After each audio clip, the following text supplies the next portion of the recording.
Bonjour à tous et bienvenue sur le podcast macplanet.com. Donc aujourd'hui, on va recevoir un invité tout particulier. Il s'agit de Christophe Laporte.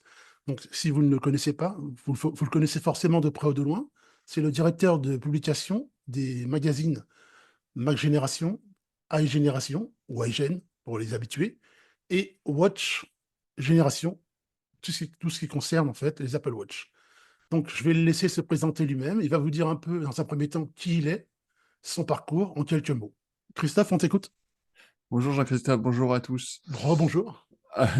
Oui, je suis le co-créateur de Mac Génération, donc un site d'actualité web créé maintenant en 1999. Donc on fête déjà nos 25 ans. On prend un petit coup de vieux ces derniers temps. Félicitations. Merci. Mais on se faisait la réflexion que pour un média, n'empêche, arrivé à 25 ans, enfin, c'est une enfin, c'est une exception. Les médias pourtant qui nous paraissent tous quotidiens, que sont, je sais pas, Le Monde, Le Figaro, Libération, L'Équipe, finalement, ce ne sont que des exceptions. C'est des médias qui ont vécu pendant des dizaines et dizaines d'années. Et donc, on a voilà, 25 ans, c'est un petit cap. Et voilà, je ne suis pas sûr quand on a créé ce site qu'on pensait qu'on tiendrait si longtemps que ça. Donc voilà, donc en fait, l'histoire est assez simple. En 1999, j'étais en IUT d'informatique D'accord. en dernière année et je faisais mon stage dans le centre informatique des hôpitaux du Vinatier. Et donc c'était un petit peu, on va dire, la vie qui m'attendait si je faisais rien. C'est-à-dire que je participais à administrer un immense parc de PC sous Windows, voilà, donc avec des technologies Microsoft. Voilà, et voilà, regarder pourquoi tel ou tel PC ne marche pas, ce genre de choses. Et D'accord. aussi, on était là, on commençait un petit peu à développer l'intranet, je crois, de mémoire. OK. Autant dire, alors c'était vraiment un stage très particulier. En plus, c'était le Vinatier, c'est un hôpital psychiatrique à Lyon, donc c'est vraiment un hôpital où il y a une ambiance qui était assez lourde. Et en plus, j'étais jeune, hein, j'étais quand même bien immature à l'époque. Donc c'était un truc où grosso modo, on avait des horaires de bureau, mais on arrivait à finir notre travail en, je sais pas, il nous fallait 2 3 heures pour venir à bout de notre boulot, quoi. Très bien. Donc on avait beaucoup, beaucoup de temps libre. Moi, depuis presque toujours, ma grande passion, c'était le Mac. Et à l'époque, je surfais beaucoup sur les sites d'actualité informatique dédiés au Mac, mais ils étaient uniquement en langue anglaise, quasiment la plupart. Donc c'était des sites comme les plus anciens se souviendront de Macintosh, Mac Central, Macintosh Resource Page, ou genre de trucs. OK. Et puis je crois que oui, c'était dans Mac Central ou dans Macworld, il y a une petite annonce de quelqu'un qui veut créer un site web Mac en français. Alors là, je réponds à cette annonce.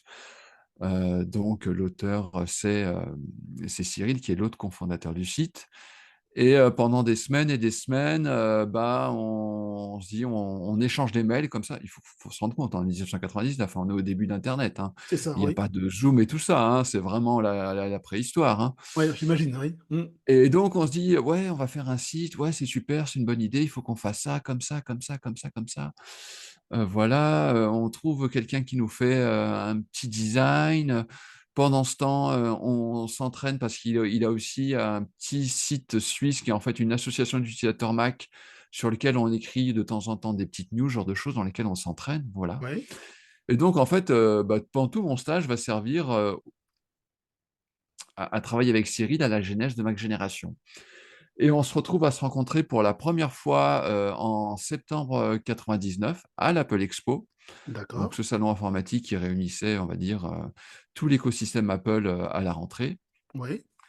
Et c'était d'ailleurs là où il y avait encore à cette époque-là des keynotes, avec un keynote de Steve Jobs, qui de mémoire, alors en 1999, alors il allait sans doute représenter l'iMac et ce genre de choses. Là, je me souviens plus Ouais, exactement. globalement, de mémoire, parce que c'est pas évident, je te comprends. Ouais, ouais, Ouais, ouais, ouais, et puis surtout, voilà, j'ai pas forcément une très bonne mémoire pour ça. Enfin bref, et donc voilà, le jour de l'Apple Expo, on lance comme ça notre site web Mac Génération. Donc, et toujours vraiment avec des bouts de ficelle. Techniquement, on n'a pas forcément d'immenses connaissances. À l'époque, il y avait un site américain qui s'appelait McKinnon. Ouais, On se débrouille pour se faire héberger chez eux. On a un petit peu aussi, on exploite un petit peu leur puissance marketing parce que c'est un gros site Mac. Donc, ils nous ont mis un petit peu en avant. Et puis, de toute façon, c'était vraiment à l'époque, c'était très communautaire. Donc, on a grosso modo publié des petites annonces sur tous les sites américains en disant, regardez, on vient, pour ceux qui parlent français, il y a ce site-là, allez-y, voilà. mhm. Entre ça et le petit buzz qu'on arrive à faire à l'Apple Expo, eh ben, on arrive à très rapidement à atteindre, enfin à faire, je veux dire, plusieurs milliers de pages vues par jour, ce qui est complètement au-dessus de nos espérances. Oh, c'est fou, ouais, ouais, ouais. Donc, à l'époque, on va dire que notre seule ambition, enfin, parce qu'on savait qu'on avait des besoins limités, c'était de se faire connaître et surtout d'assurer que les lecteurs aient tout au long de la journée de quoi lire. Donc, D'accord. on se Un débrouillait. flux, un flux constant d'actu, j'imagine. Voilà, voilà, d'avoir au moins deux ou trois mises à jour quotidiennes. Alors, c'était pas du tout.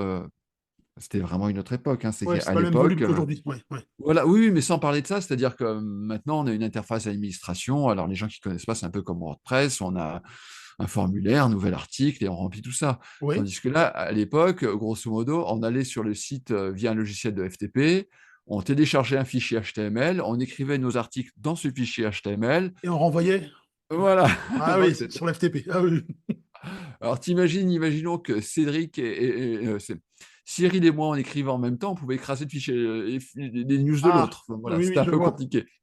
Ouais. Donc voilà, donc c'est comme ça que l'aventure s'est lancée. On a tout de suite voulu trouver d'autres personnes pour nous aider. Il y a d'autres personnes qui nous ont très rapidement rejoints. Dans la foulée, moi, j'ai toujours pensé que c'était important le côté communautaire. Et 4 mois plus tard, on s'est débrouillé pour lancer des forums. Donc, ce sont toujours les forums de Mac Génération qui sont Ouais. toujours là.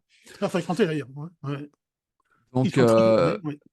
tu disais, pardon? Ils sont très fréquentés d'ailleurs, c'est Ouais, super. ouais, ouais, Ouais, ouais, ouais. ouais, ils ont eu leur âge d'or. Maintenant, les forums, malheureusement, avec les réseaux sociaux, c'est un poil moins en vogue. Mais oui, oui, c'est une grosse machine qui a toujours bien fonctionné. Mhm. Et donc, voilà. Donc, bah, moi, j'étais encore étudiant parce qu'après, j'ai fait licence maîtrise et de SS. Donc, voilà, bah, dès que j'avais du temps libre, bah, c'était pour ma génération. Très rapidement, donc, quand on a des stages de fin d'année qui durent entre, de mémoire, 5 semaines en licence et peut-être qu'ils vont durer jusqu'à 2, 3 mois en DESS. Ouais. Et à chaque fois, bah, c'était des stages plus ou moins bidonnés où je travaillais pour ma génération. Et donc là, c'était à ces moments-là où vraiment, moi, je m'investissais à fond. Cyril aussi faisait plus ou moins la même chose sous son temps libre. Alors lui, il travaillait plutôt déjà pour un revendeur Apple en Suisse. D'accord. Et donc voilà, le site, je veux dire qu'il a une progression linéaire, c'est sans doute pas, c'est sans doute inexact. Mais si on regarde, on va dire de très loin, oui, c'est l'impression que ça a pu donner.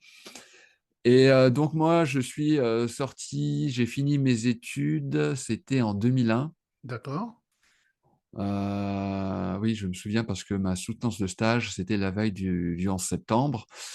Et donc, il y avait ça. Et donc, on se lance. Enfin, donc, l'idée, plus ou moins à ce moment-là, c'était de se dire, oui, qu'est-ce qu'on fait de Mac Génération? Est-ce que ça reste, on va dire, un hobby ou est-ce qu'on essaie de faire en sorte que ce soit un site qui soit viable? Et donc, c'est un petit peu à ce moment-là qu'on a tout doucement commencé à développer la partie commerciale, sachant que niveau timing, bah, il n'y avait pas pire, hein, parce qu'on est grosso modo au lendemain de la bulle Internet, donc on est Mhm. passé de héros à zéro, hein, avec des gens qui nous disaient mais qu'est-ce que vous avez fait? Enfin, on allait discuter vers des gens et enfin, ils nous prenaient pour des gens qui étaient malhonnêtes, alors que nous, on n'avait jamais levé d'argent, on n'avait eu quasiment aucune activité commerciale avec Mac Génération. Ouais. Donc, leur demander, vous ne voudriez pas mettre un petit bandeau sur notre site web et tout? Là, on n'était pas toujours très bien Oh, accueillis. bah oui. Donc voilà, mais bon,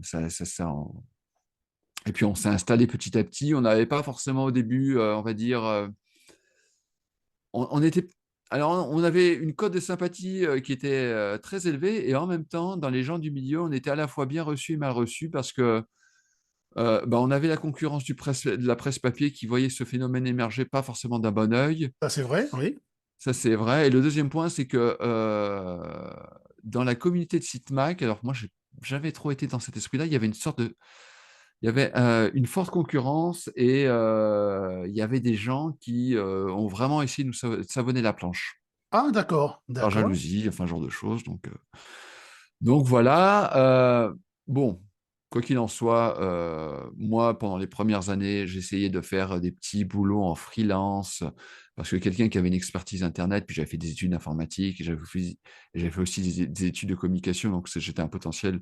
J'arrivais facilement Ouais, à. un double potentiel intéressant, ouais, ouais. Voilà, Ouais. voilà. Et donc, au niveau des entreprises, je disais, vous voulez qu'on fasse votre site web, vous voulez qu'on fasse ci, qu'on fasse ça, enfin bref. Mhm. Je m'en sortais comme ça. Et puis finalement, en 2005, on a créé une société. On pensait qu'on avait, avant, ma génération était sous une forme associative. On Ouais. pensait qu'on générait suffisamment de revenus pour se lancer, pour payer un salaire, ce genre de choses. Et donc là, j'ai vraiment pu faire du temps plein sur ma génération. Et c'est plus ou moins à partir de là que la machine a vraiment, enfin, d'un point de vue structurel, s'est vraiment lancée. En 2007, on prend également nos premiers locaux. Et là, pendant, je ne sais pas, 5 ou 6 ans, on va recruter une personne par an. D'accord. Et donc là, ce qui était, en grosso modo, qui tenait avec 2, 3 personnes, bon, bah là, enfin, 20 ans plus tard, donc on est maintenant à 9, 10 personnes avec un pôle de rédacteurs, un pôle de développeurs et moi qui essaie un petit peu d'orchestrer tout ça. Non, franchement, moi je le dis, franchement, c'est un parcours que moi je trouve, personnellement, je donne mon avis, c'est un parcours que je trouve vraiment exceptionnel, parce que vraiment, c'est pas évident. Et dans un monde où, en fait, parce que le Mac, par rapport à l'univers Windows, je vois les sites Windows, il y en avait déjà plein, mais les sites Mac qui réussissent, il n'y en a pas tant que ça. Et en France, à part le tien, moi, j'en vois pas 10 000. Bon, il y en a d'autres, forcément, mais qui ont une forte communauté comme la tienne et autres, et qui ont vraiment une progression, quand même, une progression qui est quand même importante. Je trouve ça, il y en a pas tant que ça. Et ça, je trouve, ben, bravo, félicitations, quoi. C'est vraiment à toi et toute l'équipe, parce que c'est vraiment pas évident. Moi, je Bah, le sais, quoi. C'est vraiment pas évident. le truc, c'est qu'on n'a jamais lâché et qu'on s'est entêté. Après, d'autres ont peut-être fait d'autres choix. Et puis, il y en a, c'était une deuxième activité comme pour Lionel de MacBidouille. Voilà, je pense que si on a tenu, c'est aussi parce que on était des passionnés. On aurait pu faire d'autres choix, hein, parce qu'à un moment donné, alors ça paraît totalement contre-intuitif de dire ça, mais autant parce qu'autant maintenant les relations avec Apple sont compliquées. À l'époque, elles étaient bien bien meilleures. Et Je suis d'accord là-dessus à 100%. Ouais. voilà, et je pense qu'à une époque, si j'aurais voulu, par exemple, dégoter un boulot chez Apple, ça aurait été du domaine du possible. Mhm. Mais enfin, moi, ce qui m'intéressait, c'était vraiment voilà, on est en train de créer un média, allons-y à fond, on verra ce que ça donne. On était vraiment, enfin, je pense on avait une fibre à ce niveau-là qui était très très forte. Et ouais, je pense que c'est ce qui fait qu'on en est arrivé là. On a eu aussi à la fois de la chance et du nez, parce qu'effectivement, créer un site Mac en 1999, alors que Apple était 2 ans auparavant tout près de la faillite, que la situation, bien qu'enfin Apple avait lancé l'iMac, donc ça lui permettait de sortir la tête de l'eau mais c'était une situation très fragile Ah avec un oui. système Ah oui. d'exploitation qui était à des milliers, enfin qui était compliqué, qui était très instable. Moi, je ressors toujours cette anecdote en 98-99, donc je suis des études d'informatique. Et on a des cours d'architecture informatique dans lesquels on nous explique l'histoire des processeurs. On nous dit, ah bah, grosso modo, qu'il y a les processeurs CISC, donc ça, c'est les processeurs Intel. Il y a les processeurs RISC, ça, c'est le PowerPC, ça, c'est Apple. Mais il nous dit, mais de toute façon, c'est pas la peine qu'on s'intéresse à ça. Ah ouais. Les processeurs RISC, Apple, de toute façon, c'est bientôt mort, c'est mort, c'est mort. Ah ouais. Tout le monde le pensait. Donc, Ouais, ouais. ouais, voilà, c'est Ah dire ouais. le truc. Et moi, enfin, et c'était ça mon problème, et je pense que c'est aussi pour ça que j'ai en quelque sorte pas mis à profit mes études d'informatique, parce qu'on me proposait grosso modo de travailler dans un monde Windows qui m'intéressait pas du tout. Moi, je me ramenais à la fac avec mon Mac et on regardait, enfin, j'étais un extraterrestre, quoi. D'accord. Et du côté Linux, t'as les affinités ou pas du tout? Ça t'a jamais... Oui et non. Alors, en fait, Linux, à l'époque, c'était parce que macOS 10 n'était pas encore tout à fait là. Mhm. C'était un petit peu, comment dire, c'est ce qui me permettait de faire le pont entre ce que je faisais à l'université et ce qui m'intéressait. Et par exemple, lorsque j'avais installé un MK Linux sur mon PowerBook, Oui. et c'est ce qui me permettait grosso modo de compiler mes projets en C. Et c'était un C qui était, on va dire, suffisamment multiplateforme pour que je puisse l'exporter sous le PC sous Windows et que mon programme puisse être compilé sans problème. Mhm. D'accord. Donc j'avais ce truc-là. Donc je bricolais un petit peu avec Linux. C'était pas non plus, mais oui, à la limite, j'étais quand j'étais en IUT, j'avais un profil, enfin, j'avais plus d'acquaintance pour Linux que pour Windows, sans être un Linux hardcore, mais c'était plus parce que j'avais pas bien le choix, en fait. D'accord. D'accord. Ok. Bon, bah, pour la présentation, c'était vraiment très intéressant. Et donc, je voulais aussi te demander, d'un point de vue strictement personnel, donc, tes affinités avec les machines. Bon, parce que, bon, bien sûr, j'ai compris que tu as des affinités avec les machines Apple, ça, c'est très bien. Mhm. Mais par le passé, avant ton IUT, est-ce que tu avais... Oui, oui, oui. Ah, bah, ça a été, ma pauvre mère, qu'est-ce qu'elle a pu investir en ordinateur Bical. Mais alors, en fait, c'est ça qui m'a quelque part sauvé, c'est elle en avait, enfin, elle en avait une utilité professionnelle. Bon, en fait, tout au début, ça a commencé, je crois, avec un TO-770, Oui. donc Thomson, oui. son fameux crayon optique. Ouais. Ça, c'était, je sais, j'arriverai pas à me rappeler. Je pense qu'elle a dû saisir, je sais pas, d'un côté, j'imagine qu'au début des années 80, on devait répéter à longueur de journée que l'informatique, c'était l'avenir. Donc, je pense qu'elle a rapidement acheté un ordinateur et puis je pense qu'il devait sans doute y avoir une demande par mois. Donc, c'était à l'époque où, voilà, je me souviens qu'on avait des bouquins et on tapait des programmes en basique En et logo, en basique, etc. Ouais. voilà, et ensuite, tu avais des jeux, genre de trucs. Donc, ça a commencé comme ça, mais on en a eu beaucoup. On a eu aussi un CPC 6128, on a beaucoup Amstrad, joué dessus oui. avec Mhm. mon frangin. On a eu aussi, alors ça, c'est des machines qui étaient moins connues en France, mais qui étaient complètement géniales. C'était les MSX, c'était des ordinateurs, mais tu avais une Sony, cartouche. il y avait aussi les Sony, mais c'est que ça, il me semble. Ouais, j'ai vu. Voilà, voilà. Il y avait aussi, bah, j'ai eu des consoles de jeux Nintendo, enfin, ce genre de trucs. Enfin, beaucoup, ouais, on a vraiment beaucoup claqué Et là-dessus. est-ce que tout ton passif avec ces machines, est-ce qu'elles t'ont amené aujourd'hui à ce que tu es, à ce que tu es par rapport à macOS? Est-ce que ça t'a apporté une richesse comme Amiga OS, comme, je sais pas, comme si tu étais sur Atari, sous Amstrad? Est-ce que tout ce que tu as engrangé comme information avec toutes ces machines, tout ce que tu as pu amasser comme connaissance, est-ce que ça t'a aidé aujourd'hui à appréhender l'informatique d'une certaine manière? Sans doute, clairement, mais surtout que mon truc avec l'informatique, il y en a pour beaucoup. Alors, j'ai beaucoup joué sur les ordinateurs, mais c'était pas que ça. Moi, ce qui m'intéressait, c'était comment un ordinateur fonctionne, comment ça, un logiciel système, que ça permet de faire. Voilà, moi, j'ai toujours beaucoup aimé bricoler. Et je sais que le dernier ordinateur avant le Mac, c'est que ma maman avait acheté un Amstrad PCW. Donc ça, Ah, c'était plutôt un truc pour j'adorais. la Le bureautique, 15-12. ça. Ouais. Ouais, c'est ça, ouais, ouais. Double disquette, 5 pouces 1 quart. Et ouais, ouais, voilà, ouais, tu t'en souviens. Et je me Ah oui. souviens bien que 7 8 ans, alors c'était le truc, je me suis dit, ça plus tard, ça m'est un peu revenu. Bah, je sais pas, on était avec des copains, donc on avait un ordinateur, on avait une imprimante. Je dis, venez, on va faire un petit journal qu'on va distribuer, ce genre de choses. D'accord, Et un je me suis dit, fanzine, et quoi. plus Enfin, tard, je me suis ouais. dit, ah ouais, histoire de faire un média, c'est quand même un truc qui, bon, on n'a jamais écrit le début d'un article, hein, mais on avait ce Non, truc, mais l'idée on, était on bonne. avait ce délire-là pendant une demi-journée, quoi. Ouais, c'est sympa, ouais. Ouais, ouais. Ouais, Et à un moment donné, maman dit, bon, bah, écoute, là, le PCW, ça va bien, mais moi, j'ai besoin de, parce que c'était pas WYSIWYG, hein, c'était encore des interfaces très basiques à l'époque, voilà. hein, le PCW. Et donc, maman elle dit, non, mais là, il faut qu'on achète vraiment un vrai ordinateur pour que je puisse travailler, pour que je puisse faire du traitement de texte, patati, patata. Moi, basiquement, bah, c'était, bah oui, bah, il faut acheter un PC, quoi. Oui.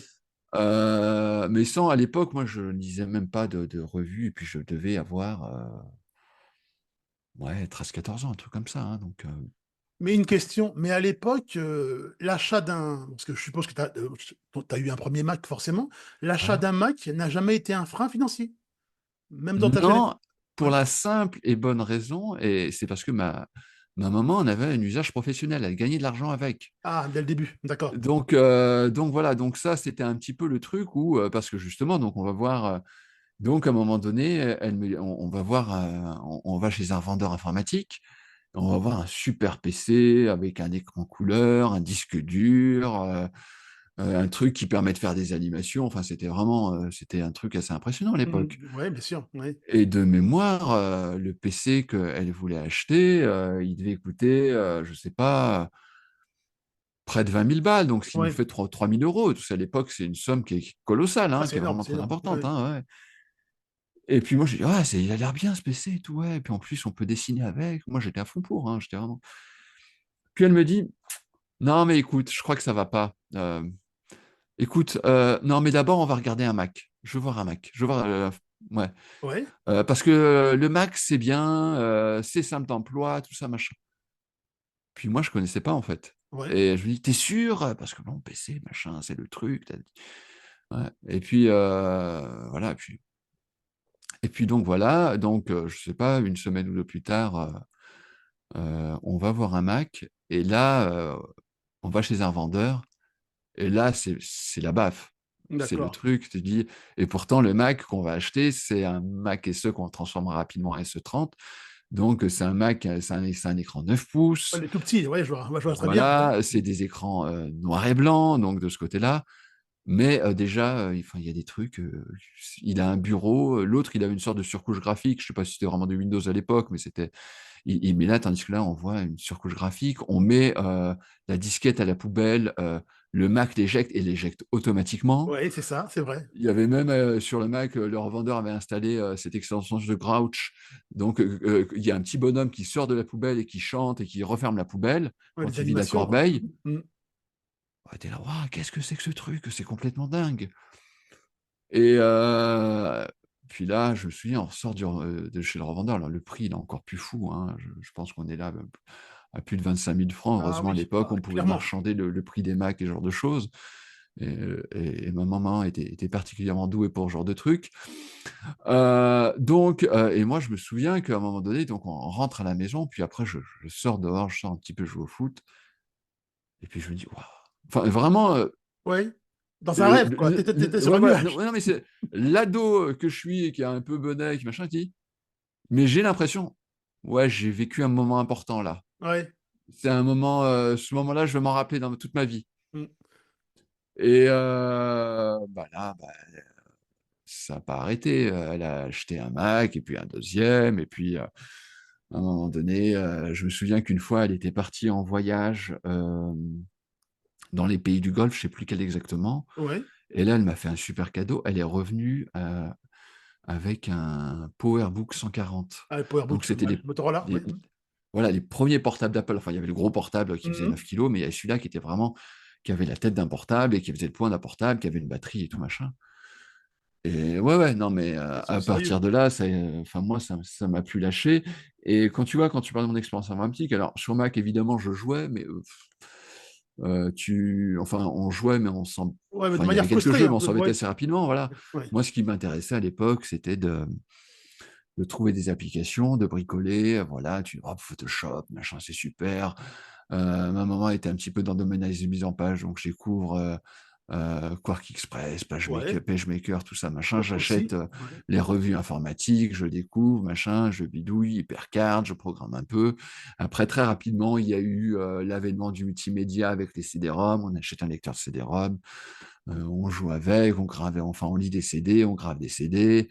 Très rapidement, après ça a été très vite, hein. Après il y a Mmh. eu internet, enfin donc on avait internet, donc on avait un modem, et puis 2-3 ans plus tard, on a eu la DSL. Enfin ça, après ça a Ouais. été, ça n'a jamais L'enchaînement. arrêté. Ouais, Mmh. ouais, voilà, ouais. Bon, bah, c'est super. On va passer à la deuxième partie donc de Mmh. l'émission. Donc là, j'aimerais, Christophe, que tu nous donnes ta vision donc du matériel d'Apple. Bon, on va pas tout faire parce qu'on n'aura pas tout le temps, mais par Mmh. exemple, je vais te donner des grands traits, tu me diras à peu près ce que tu veux. Donc ta vision par rapport, au matériel Apple, concernant donc, ben, déjà les Mac et ensuite les iPhones dans un second temps. Ouais, en commençant par le Mac. Ouais. Bah, le Mac il a fêté, ses 40 ans, l'année dernière et personnellement, je trouve que le Mac, vit, actuellement un âge d'or. C'est-à-dire que d'un point de vue hardware, bah, les machines qu'on achète, elles sont géniales. Elles sont assez conservatrices, hein. Il y a pas de folie d'un point de vue design. Moi, je suis étonné que depuis, la transition vers l'architecture Apple Silicon, Apple n'ait pas sorti encore un Mac, on va dire, ultra fin, ultra léger, avec une connexion 5G, le tout qui fait moins d'1 kilo, ce qui est en fait un petit peu la machine ultime qu'Apple avait tenté de faire avec le MacBook USB-C en 2015 ou en Oui, 2016. oui, oui, oui. Ça m'étonne. Mais vous achetez un Mac, c'est ce que je dis. J'ai récemment conseillé alors quelqu'un qui nous suit sur Mac Génération depuis le début et qui nous avait donné une grosse somme d'argent pour nous aider à nous développer à une époque. Et il m'a dit, ouais, bah, je veux revenir sur Mac, qu'est-ce que tu me conseilles? J'ai besoin de ça. Donc il s'est acheté de mémoire un MacBook Pro M4 et je lui dis, mais tu vas voir, prends un peu de RAM comment dire? Étudie bien tes besoins en termes de stockage, mais quand tu vas acheter cette machine-là, mais c'est pas pour 2 ou 3 ans, c'est pas pour 5 ans, mais tu peux limite penser, qu'elle va te durer près de 10 ans sans problème, hein. La seule chose que tu auras changé à un moment donné, peut-être, c'est la batterie et puis ça ira pas plus loin. Sauf si, il y a un bouleversement technologique, logiciel qui fait que, tout d'un coup, nos machines seront ringards, mais on commence à en douter tellement, les produits qu'on utilise sont matures.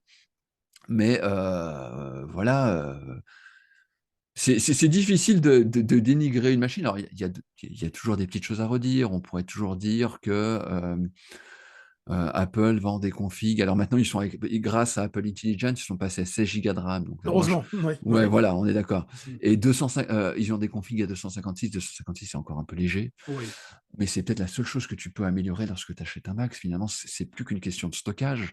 oui. Et ça, c'est totalement génial. Et puis, enfin, l'architecture, le passage à l'architecture Apple Silicon a tout changé. C'est-à-dire qu'avant, quand tu achetais un MacBook Air, tu disais: «Ouais, c'est une chouette machine, mais bah, le processeur, il est un peu limité». Maintenant, un MacBook Air M4, mais c'est pour la plupart des gens, c'est largement suffisant, quoi. Et on le voit au boulot, hein. Il y a des gens, enfin, il y a beaucoup de mes collègues qui ont encore des machines, avec des M1 et donc, bah, nous, on est obligés de changer de temps en temps parce qu'on s'appelle Mac Génération et tu penses bien que, Forcément, oui, si on a des machines qui sont pas compatibles avec la dernière version de macOS, c'est un peu gênant, quoi, oui. pour parler du truc ou Ah là, oui, t'es ou enfin, obligé, oui. Mm. voilà. Mais, enfin, objectivement, il y aurait aucune raison de changer alors que ces machines ont déjà 4 5 ans. En plus, alors Apple avance petite touche par petite touche, mais les portables Mac étaient pas du tout doués pour les jeux, par exemple.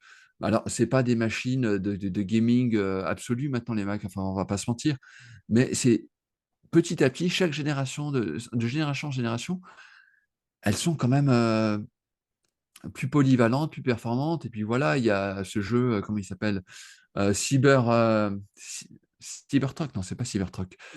Oh, le pire, c'est que j'ai joué, mais le gros jeu de voiture qui arrive là, 2077, qui arrive là au printemps sur Mac, enfin, c'est un symbole, quoi.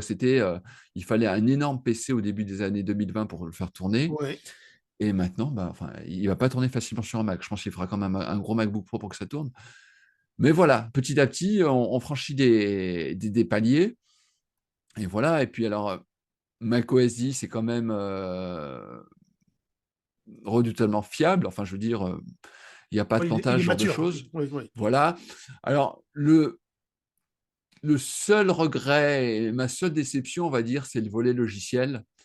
Mais peut-être qu'on en parlera un petit peu plus tard, où là, Oui. effectivement, le Mac est, bah, en fait, alors je parle surtout d'Apple, hein, on se retrouve avec des technologies, notamment comme Catalyst, où bah, les applications, c'est pas des applications de seconde main, c'est un petit peu sévère ce que je raconte, Oui, oui, mais quand même. Mhm. quand tu vois l'état d'une application comme, je sais pas, par exemple, Podcast, chez moi, l'application, ça fait 3 ans qu'elle plante.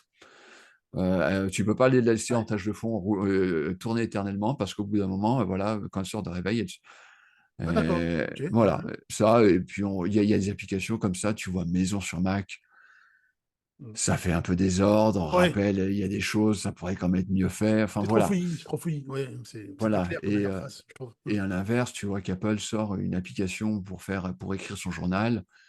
Bah, c'est bien d'avoir sur iPhone, mais bon, quand on veut pianoter, si on veut être très, très bavard, ce serait quand même la moindre des choses d'avoir sur Mac. Mais si quelqu'un aujourd'hui, qui n'a jamais eu de Mac, voulait entrer dans l'univers macOS, quel matériel tu lui conseillerais, honnêtement? Bah, alors, voilà, c'est juste un truc que j'ai oublié de dire. Oui? Moi, le truc qui m'étonne, c'est de voir que les ventes de Mac alors, Apple vend chaque année plus de Mac, mais elles progressent pas plus que ça. Elles sont enfin, c'est beaucoup, hein, elles progressent, on va dire à la louche, de 10 là. Oui? Mais, les Macs sont tellement bien, ont un tel avantage sur la concurrence, que moi je m'attendrais à une croissance annuelle comprise entre 20 et 40. Oui, oui. Tellement que c'est, enfin je veux dire, à un moment donné on pouvait faire la guéguerre, mais à un moment donné, enfin je alors je bon évidemment, et on allait parler du prix, Oui. Du mais, rapport qualité-prix, voilà, oui, oui. mais tu as des MacBook Air en permanence à 700 balles. Ouais. Enfin c'est une somme, mais c'est relativement abordable quoi. Enfin c'est pas on n'est plus, non, le Mac d'il y a 20 ans d'il y a 25 ou 30 ans dont je te parlais, Ouais, avec des prix, qui coûtait, je sais pas, attends, ça devait coûter 5 mois de salaire au minimum, un truc ouais, comme ouais, ça, hein, c'était un enfin vrai voilà. investissement, quoi. Ouais. Voilà, ouais et pour répondre à ta question, bah, il y a 2 machines, moi, qui sortent du lot, assez nettement. C'est-à-dire la personne qui veut, un portable, bah, le MacBook Air, il y a pas grand-chose à lui reprocher. Voilà. C'est une belle machine, enfin voilà, Je suis d'accord à 100. Oui. il y a pas voilà, elle fait pas de bruit, elle a une très belle autonomie, elle est infatigable, enfin voilà et quelqu'un qui veut du desktop et qui veut pas se ruiner, qui veut commencer, voilà, bah, le Mac mini, c'est super. Le Mac mini M4, c'est vraiment enfin moi je c'est il y a des machines comme ça, on a envie d'en acheter. Mmh. Le problème, c'est que j'ai toujours utilisé, moi j'ai toujours été fan de cette machine et j'en ai toujours eu 1 ou 2 pour, bah, il y en a un qui sert, professionnellement pour MacG, qui fait tourner la compta et ce genre de choses D'accord. mais le problème, c'est qu'un Mac mini, c'est comme n'importe quel Mac, surtout pour ce genre d'usage. Il tourne, tu le redémarres, une fois, tous les 2 mois parce que tu veux faire, telle ou telle mise à jour, ça va pas plus loin et bah, ça fait très bien le taf et tu changes vraiment quand tu dis: «Ah ouais, là, le disque, fatigue», enfin là, maintenant, c'est des SSD. Quand tu sens qu'il commence à faire un drôle de bruit ou qu'il y a des signes, je me dis: «Ah là, c'est peut-être le temps de changer, quoi». Mais voilà, je sais que ado, j'aurais rêvé, enfin, j'aurais été le plus heureux avec un Mac mini, ouais. Et qu'est-ce que tu penses de la gamme des iMac actuels? En comparaison à celle d'avant? En comparaison à celle des 27 pouces qu'on avait avant et en Bah, c'est vrai comparaison que l'iMac des critères? a toujours été la machine iconique d'Apple et puis c'est vrai qu'elle signe un petit peu, le renouveau du Mac quand Steve Jobs est revenu. C'était la machine enfin, moi, je me souviens, le premier iMac, enfin, il avait un design qui était fou, quoi Oui, mmh.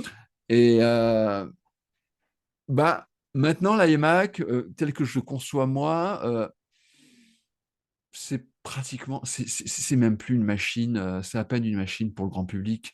C'est une machine pour les utilisateurs professionnels. C'est le machine, qui est là, Il a un peu carte de pour, visite, quand on arrive dans une boîte, à ouais, l'accueil, mais ouais. oui, bien sûr, mais c'est aussi pour les secrétaires, les médecins, les Ouais, professions indépendantes c'est qui ont ça. besoin d'un ordinateur, mais qui veulent pas que l'ordinateur prenne toute la place sur le bureau. Enfin, c'est vrai, enfin, je me mets à la place par exemple, d'un médecin. Tu as besoin d'un ordinateur parce qu'il faut que tu tapes des choses, cherches des choses sur internet, mais ce qui Ouais. t'intéresse, c'est quand même de voir le patient en face de toi. Oui, Et c'est là, ça. c'est une machine qui est géniale parce qu'elle est très compacte et elle laisse enfin voilà, le patient se laisse enfin, n'a pas l'impression que, son médecin est complètement absorbé par une machine et de ce point de vue-là, elle est très bien.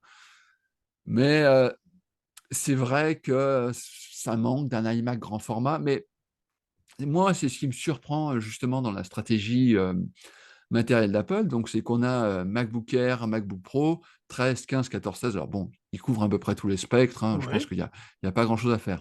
On commence à en douter tellement, les produits qu'on utilise sont matures, mais voilà, c'est difficile de dénigrer une machine. Alors, il y a toujours des petites choses à redire. On pourrait toujours dire que Apple vend des configs. Alors maintenant, grâce à Apple Intelligence, ils sont passés à 16 Go de RAM. Heureusement, oui. Ouais, voilà, on est d'accord. Mm. Et ils ont des configs à 256. 256, c'est encore un peu léger. Oui. Mais c'est peut-être la seule chose que tu peux améliorer lorsque tu achètes un Mac. Finalement, c'est plus qu'une question de stockage. Ouais. Et ça, c'est totalement génial. Et puis, l'architecture, le passage à l'architecture Apple Silicon a tout changé. C'est-à-dire qu'avant, quand tu achetais un MacBook Air, tu disais, ouais, c'est une chouette machine, mais le processeur, il est un peu limité. Maintenant, un MacBook Air M4, mais pour la plupart des gens, c'est largement suffisant, quoi. Et on le voit au boulot. Il y a des gens, enfin, il y a beaucoup de mes collègues qui ont encore des machines avec des M1. Et donc, nous, on est obligé de changer de temps en temps parce qu'on s'appelle Mac Génération et tu penses bien. Forcément, oui. Si on a des machines qui sont pas compatibles avec la dernière version de macOS, c'est un peu gênant, quoi. Oui. Pour parler du truc. Mais oui, t'es obligé, oui. Voilà, mais objectivement, il n'y aurait aucune raison de changer alors que ces machines ont déjà 4-5 ans. En plus, alors, Apple avance petite touche par petite touche, mais les portables Mac n'étaient pas du tout doués pour les jeux, par exemple. Alors, c'est pas des machines de gaming absolu maintenant, les Mac, enfin, on va pas se mentir, mais c'est petit à petit, chaque génération, de génération en génération, elles sont quand même plus polyvalentes, plus performantes, et puis voilà, il y a ce jeu, comment il s'appelle Cybertruck, non, c'est pas Cybertruck. Le pire, c'est que j'ai joué le gros jeu de voiture qui arrive là, 2077, qui arrive là au printemps sur Mac. C'est un symbole, quoi. Il fallait un énorme PC au début des années 2020 pour le faire tourner. Ouais. Et maintenant, il va pas tourner facilement sur un Mac. Je pense qu'il faudra quand même un gros MacBook Pro pour que ça tourne. Mais voilà, petit à petit, on franchit des paliers. Et voilà, et puis alors, macOS 10, c'est quand même redoutablement fiable. Enfin, je veux dire... il est mature, oui. Voilà. Alors, le seul regret, ma seule déception, on va dire, c'est le volet logiciel. Mais peut-être qu'on en parlera un petit peu plus tard. Ouais. Là, effectivement, le Mac est... en fait... alors, je parle surtout d'Apple. Hein, on se retrouve avec des technologies, notamment comme Catalyst, où les applications, c'est pas des applications de seconde main, c'est un petit peu sévère ce genre de Oui, quand même. Quand tu vois l'état d'une application comme, je sais pas, par exemple, Podcast, chez moi, l'application, ça fait 3 ans qu'elle plante. Tu peux pas les laisser en tâche de fond tourner éternellement parce qu'au bout d'un moment, quand elle sort de réveil, Ah d'accord, ok. Voilà, ça, et puis il y a des applications comme ça, tu vois, Maison sur Mac, ça fait un peu désordre, Ouais. ça rappelle, il y a des choses, ça pourrait quand même être mieux fait. C'est trop fouillis, ouais, c'est pas clair comme interface, je trouve. Et à l'inverse, tu vois qu'Apple sort une application pour écrire son journal. C'est bien d'avoir sur iPhone, mais bon, quand on veut pianoter, si on veut être très très bavard, ce serait quand même la moindre des choses d'avoir sur Mac. Mais si quelqu'un aujourd'hui qui n'a jamais eu de Mac voulait entrer dans l'univers macOS, quel matériel tu lui conseillerais, honnêtement? Voilà, c'est juste un truc que j'ai oublié de dire. Oui. Moi, le truc qui m'étonne, c'est de voir que les ventes de Mac... Alors, Apple vend chaque année plus de Mac, mais elles progressent pas plus que ça. Elles sont... Enfin, c'est beaucoup, hein, elles progressent, on va dire à la louche, de 10%, là. Oui. Mais les Macs sont tellement bien, ont un tel avantage sur la concurrence, que moi, je m'attendrais à une croissance annuelle comprise entre 20 et 40%. Oui. Tellement que c'est... je veux dire, à un moment donné, on pouvait faire la guéguerre, mais à un moment donné... bon, évidemment, on allait parler du prix. Oui, du rapport qualité-prix, voilà, oui. T'as des MacBook Air en permanence à 700 balles. Ouais. Enfin, c'est une somme, mais c'est relativement abordable. Enfin, c'est pas... On n'est plus dans le Mac il y a 20 ans, il y a 25 ou 30 ans dont je te parlais. Ouais, avec des prix... qui coûtait, je sais pas, ça devait coûter 5 mois de salaire au minimum. Ouais, c'était un vrai investissement, quoi. Ouais. Voilà, ouais. Et par rapport à répondre à ta question, il y a 2 machines, moi, qui sortent du lot assez nettement. C'est-à-dire, la personne qui veut un portable, le MacBook Air, il n'y a pas grand-chose à lui reprocher. Voilà. Une belle machine, enfin voilà. Je suis d'accord à 100%, oui. voilà, elle fait pas de bruit, elle a une très bonne autonomie, elle est infatigable, enfin voilà. Et quelqu'un qui veut du desktop et qui veut pas se ruiner, qui veut commencer, voilà, bah, le Mac Mini c'est super. Le Mac Mini M4 c'est vraiment. Enfin, moi il y a des machines comme ça, on a envie d'en acheter. Mhm. Alors, le problème c'est que j'ai toujours utilisé. Moi j'ai toujours été fan de cette machine et j'en ai toujours eu un ou deux pour. Il y en a un qui sert professionnellement pour MacG, qui fait tourner la compta et ce genre de choses. D'accord. Mais le problème, c'est qu'un Mac Mini, c'est comme n'importe quel Mac. Surtout pour ce genre d'usage, il tourne, tu le redémarres une fois tous les 2 mois parce que tu veux faire telle ou telle mise à jour, ça va pas plus loin. Et bah, ça fait très bien le taf. Et tu changes vraiment quand tu dis, ah ouais, là, le disque fatigue, enfin là maintenant c'est des SSD. Quand tu sens qu'il commence à faire un drôle de bruit ou qu'il y a des signes, je dis, voilà, c'est peut-être le temps de changer, quoi.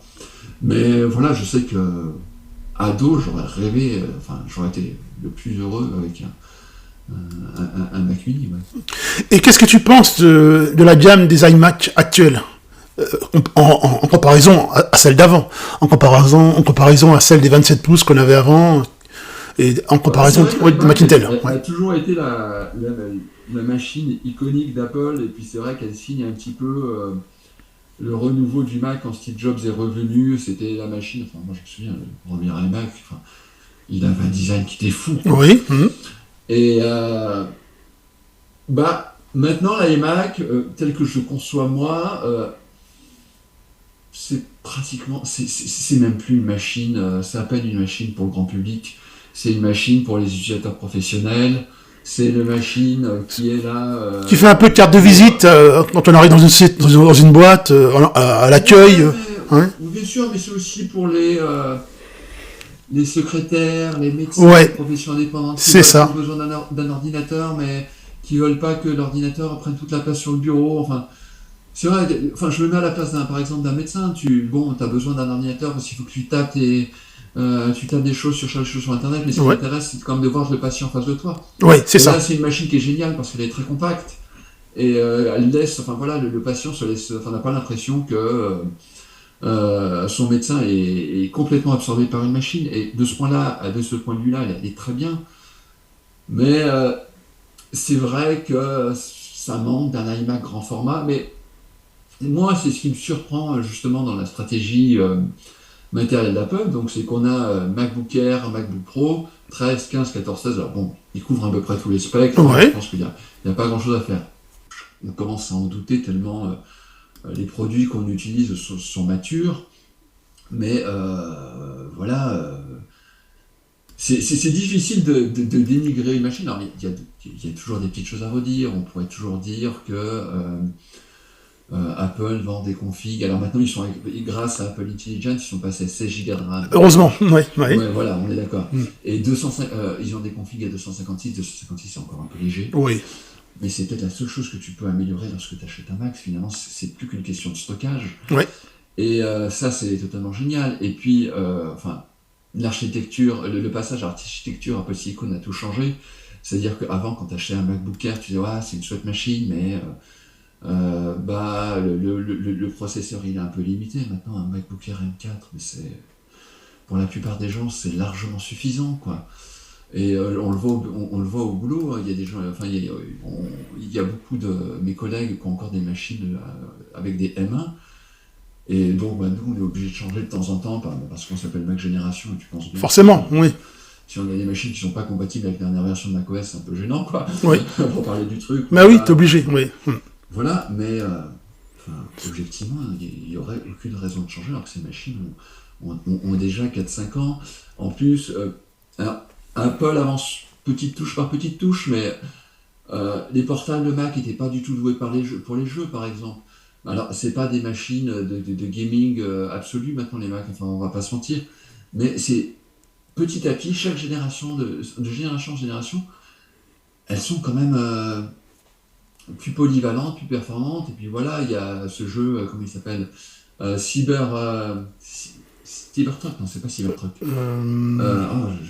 le pire, c'est que j'ai joué, mais le gros jeu de voiture qui arrive là, 2077, qui arrive là au printemps sur Mac, enfin, c'est un symbole, quoi. Il fallait un énorme PC au début des années 2020 pour le faire tourner. Ouais. Et maintenant, bah, enfin, il va pas tourner facilement sur un Mac. Je pense qu'il faudra quand même un gros MacBook Pro pour que ça tourne.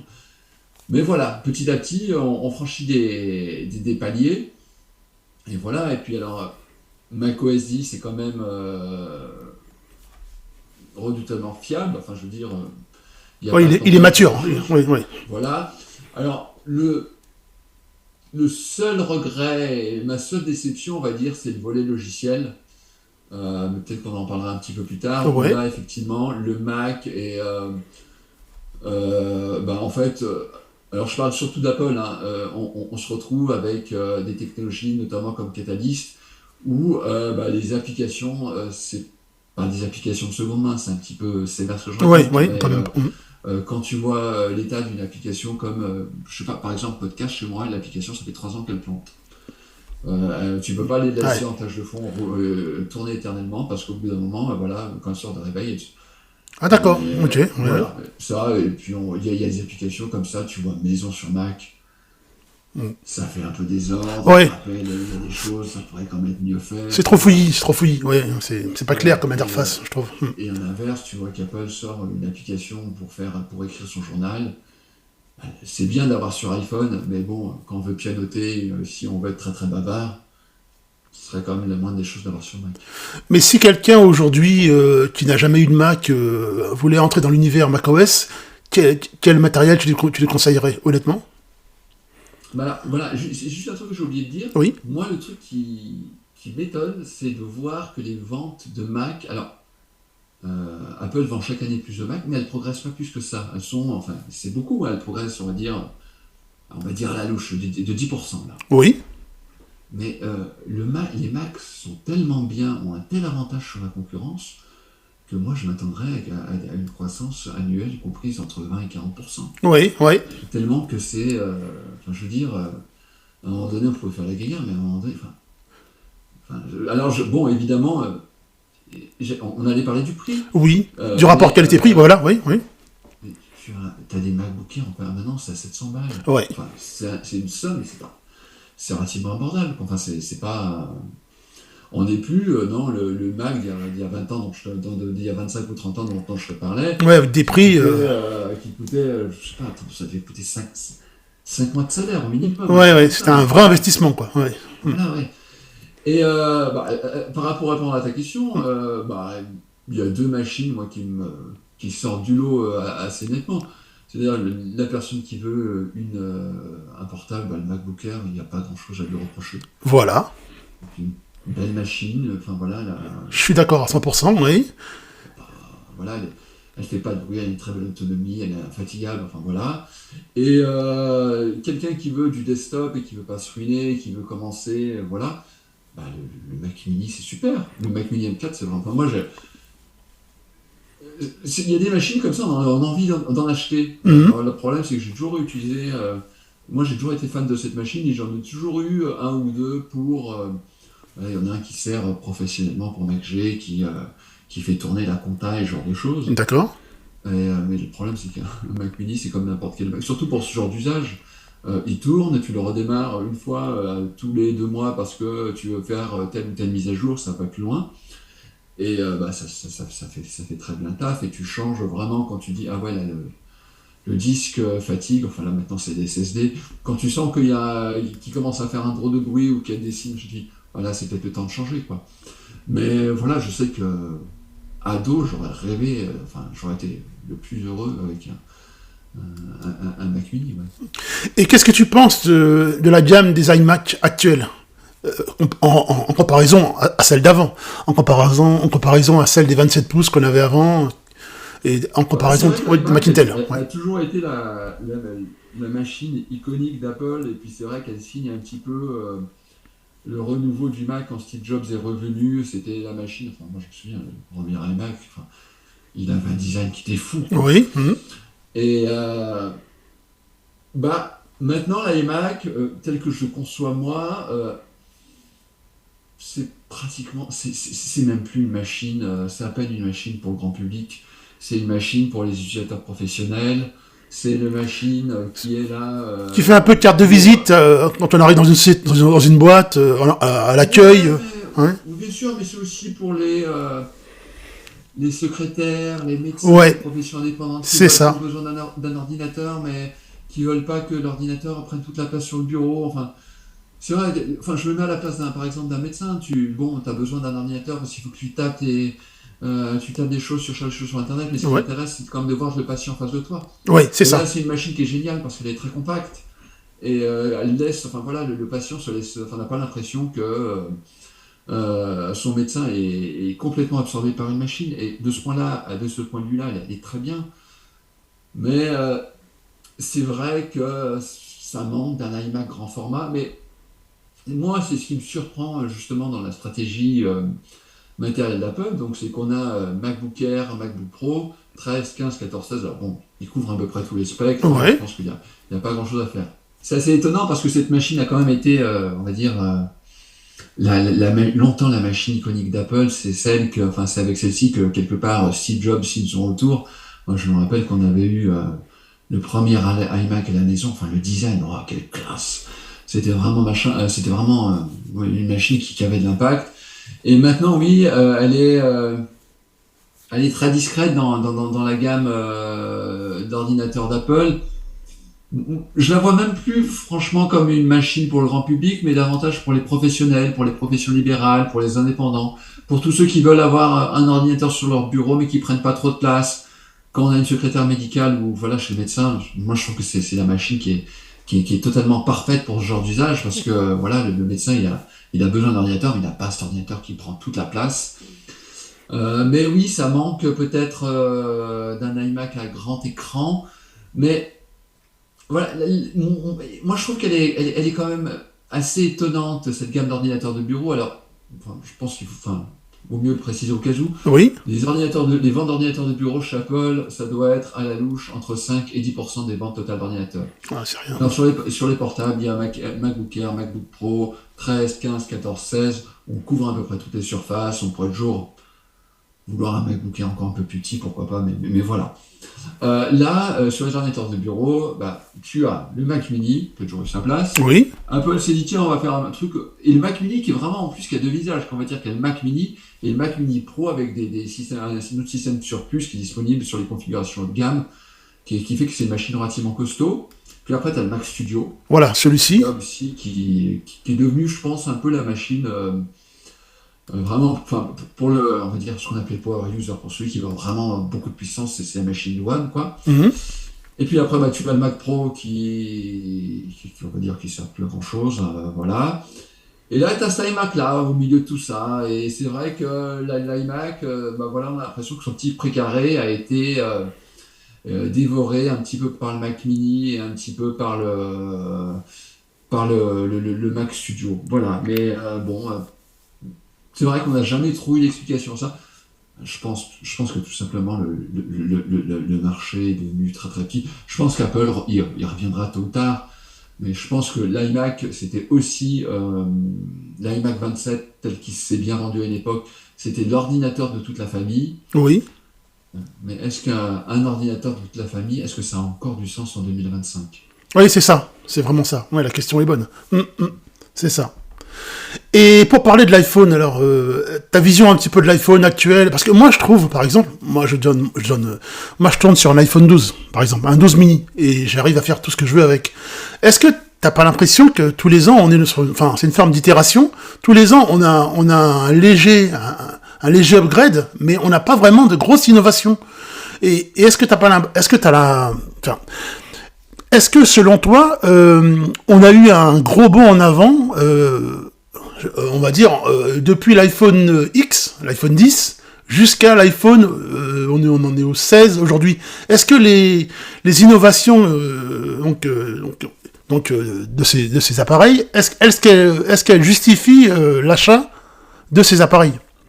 Je ne sais pas si je suis clair dans ma question. Oui, oui, bien Mm. sûr. Moi, je suis assez sévère avec l'iPhone de manière générale. Je trouve que c'est devenu un appareil chiant. Oui, C'est-à-dire, alors, il est d'une certaine manière d'une fiabilité assez exemplaire, c'est-à-dire que les gens malmènent leur iPhone au quotidien, voilà, enfin, c'est devenu enfin, l'objet avec lequel ils ont le plus d'interaction et de loin. Euh, Moi, on m'a envoyé il y a pas longtemps un iPhone 16e parce que j'avais, comme toi, enfin j'avais un iPhone 14 Pro qui m'allait très bien. Il avait juste un défaut, son autonomie commençait vraiment à chuter. Là, il faut vraiment qu'il aille en Apple Store. Et bah, voilà, le souci, c'est qu'il n'avait pas Apple Intelligence. Bon, quand même, voilà, Oui. histoire de parler quand même, c'est bien de savoir voir aussi ce que ça donne, quoi. Hmm. Et alors en plus, il y a quelque chose, enfin l'iPhone 16e, il y a quand même des petites choses en moins. Pour la photo, il est un peu moins doué, il a qu'un capteur. Et, il n'a pas la puce U1 pour les AirTags. Enfin voilà, il a des petits manques. Il y a certaines choses, c'est des régressions. Je suis passé d'un appareil à l'autre et grosso modo, avec l'un qui a des avantages, l'autre, enfin voilà, ils ont des avantages et des inconvénients. Et en fait, pour moi, c'est comme si j'avais pas changé. D'accord, voilà. Voilà, Hmm. c'est exactement le même truc. La seule différence, le seul truc que j'ai, il y a deux choses que j'aime bien sur cet iPhone-là pour te dire, c'est que, bah, comme je te l'ai dit, mais enfin, c'est pas que ça, il a une très bonne autonomie, mais je pense qu'il y a aussi la puce moderne d'Apple qui joue. Et c'est aussi parce que c'est un appareil qui est quasiment neuf, contrairement à mon iPhone qui avait 3 ans, hein, faut pas non plus se mentir. Bah oui, c'est ça. Ça, c'est le premier point. Et la deuxième chose, c'est qu'il est léger. Les iPhone 14 Pro, ils sont peut-être enfin, il doit y avoir une trentaine de grammes d'écart. Et ça, par contre, c'est très agréable d'avoir. Mais à part ça, enfin, tu me changes. Enfin voilà, tu me le reprends là tout de suite et je dois prendre un iPhone 14 Pro. Oui. C'est pas. Ok, bon, ok, bah je l'ai plus. Ok, tant pis. Ouais, ouais, bah pas de problème. Sans plus, quoi. Voilà. Hmm. Voilà.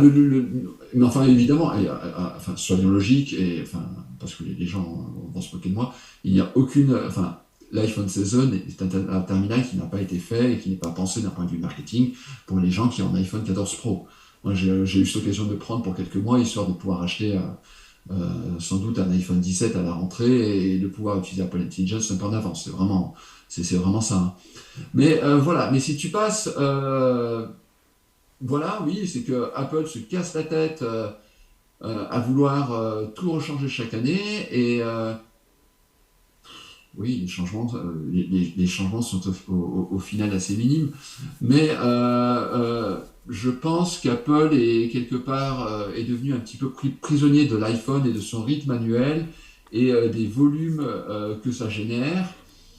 Et d'une certaine manière, parce que quelque part, tu te rends. Enfin, moi, donc, pour revenir à mon expérience de l'iPhone 16e, il faut se Oui. dire qu'une personne qui achète un iPhone 16e par rapport à ceux qui achètent un iPhone 16, un iPhone 16 Pro, enfin, je veux dire, c'est quoi les différences? C'est, ah, bah, j'ai pas la Dynamic Island, par exemple. Oui, Oui, voilà, c'est voilà. quand même ça. Mhm. J'ai pas l'écran toujours allumé. Ou le bouton action, ou je ne sais quoi. Enfin,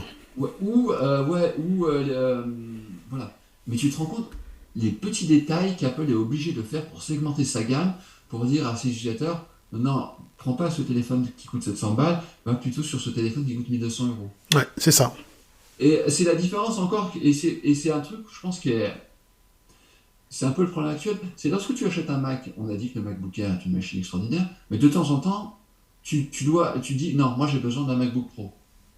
Tu réfléchis pas. Moi, ma machine, c'est le MacBook Pro, parce que si ou ça. Et ça, c'est presque le truc, même si la photo joue un rôle important, moi je suis assez persuadé que tu donnes aux utilisateurs d'appareils pro des iPhone 16, enfin des iPhone, l'iPhone standard et l'iPhone Plus, là, Oui. ils vont dire non, mais moi je veux le gros machin, je suis frustré aussi, mais en fait, ça reste. En fait, les iPhones haut de gamme, enfin, pour le formuler autrement, c'est surtout du confort. D'accord. Enfin, moi, je vois comme ça. C'est comme si, c'est presque le problème, c'est, tu vas pas acheter une voiture différente, mais au lieu, grosso modo, tu achètes plus ou moins la même voiture, mais dans une, tu as vraiment toutes les options. Hmm. Tandis que dans l'autre, t'as pas la boîte automatique, t'as pas, enfin, maintenant, t'as pas la climatisation, enfin, je grossis le Ouais, trait voilà, pour les que tu caméras de recul, comprends. je ne sais quoi, ou bien les caméras vidéo Voilà, c'est avant-arrière, exactement ça. enfin, oui, oui. Mais le truc, c'est que, et ça, c'est mon point, moi, on me regarde un petit peu de travers quand je dis ça à la rédaction. Moi, je pense que le problème d'Apple, c'est que Apple n'innove plus avec l'iPhone. Alors, on est peut-être maintenant à l'aube du nouvel ère, parce qu'a priori, Apple a beaucoup de projets pour un petit peu secouer tout ça, mais je suis désolé, c'est absolument anormal qu'en 2025, Apple n'ait pas sorti d'iPhone pliable. Oui, Alors, on me dit la technologie, elle n'est pas parfaite, mais oui, mais Apple a les moyens de rendre cette technologie parfaite. Enfin, je veux dire, quand on a la R&D d'Apple, on a cette force industrielle-là, les petits soucis des écrans pliables, pour Apple, c'est pas un souci. Et c'est complètement fou parce qu'on voit que Apple est super agressive. Enfin, ces iPhones maintenant sont en promotion constante. Elle fait des efforts monumentaux pour essayer que l'iPhone reste toujours à peu près au même niveau. Ça a un petit peu reculé en 2022, ça reprend un tout petit peu. Mais voilà, on n'a pas fait mieux que 2022 d'un point de vue commercial pour l'iPhone. Oui. Et à se dire, mais pourquoi ils n'ont pas fait ça avant? Enfin, je veux dire, il n'y a, y a pas besoin de réfléchir 2 jours, enfin de midi à 14h pour prendre tes décisions. Et il y a un côté, maintenant avec Apple, on a l'impression que tout est un peu plus lourd. Alors là, ils vont commencer, a priori, ils commencent à se réveiller, se dire, ah, en 2025, on va sortir un iPhone Air très léger, très bien. Alors, ils essaient toujours de sortir, grosso modo, il y a l'iPhone de base, il y a l'iPhone Pro et, il y a et l'iPhone Pro Max. Oui, c'est ça. Ils essaient toujours de trouver un sort de quatrième larron pour compléter la gamme et qui se vend bien. Alors, on va se retrouver, alors, on verra, mais j'ai un petit peu peur qu'on va se retrouver avec un iPhone qui va être. On a eu beaucoup de machines comme ça. On a eu un peu les MacBook Air à une époque comme ça, des machines hyper sexy qu'on a envie d'utiliser, qui vont être puissantes et tout. Et puis on va regarder leur autonomie, on va pleurer, et puis Apple va dire ah mais regardez, j'ai développé un étui avec une batterie intégrée. Oui, mais à la fin on voulait un iPhone très léger, maintenant on se retrouve Voilà. un Oui. voilà, c'est un peu le truc. Oui. Donc c'est un peu ça qui me fait un peu peur, mais oui, l'iPhone, il y a un côté, oui, je pense qu'à force de vouloir faire des itérations chaque année et en se lançant et à la fois en voulant à la fois faire avancer le matériel et le logiciel, eh ben, ils avaient la tête dans le guidon. Et puis, il y a aussi peut-être ce truc-là que je me dis, alors là, pour leur défense, parce que j'aime bien de temps en temps, voilà, Bah oui, y a pas de c'est problème. que Oui. il y a peut-être un effet qu'on ne mesure pas beaucoup, mais en même temps, ça n'a pas tellement gêné la concurrence, mais peut-être à d'autres points, c'est le Covid.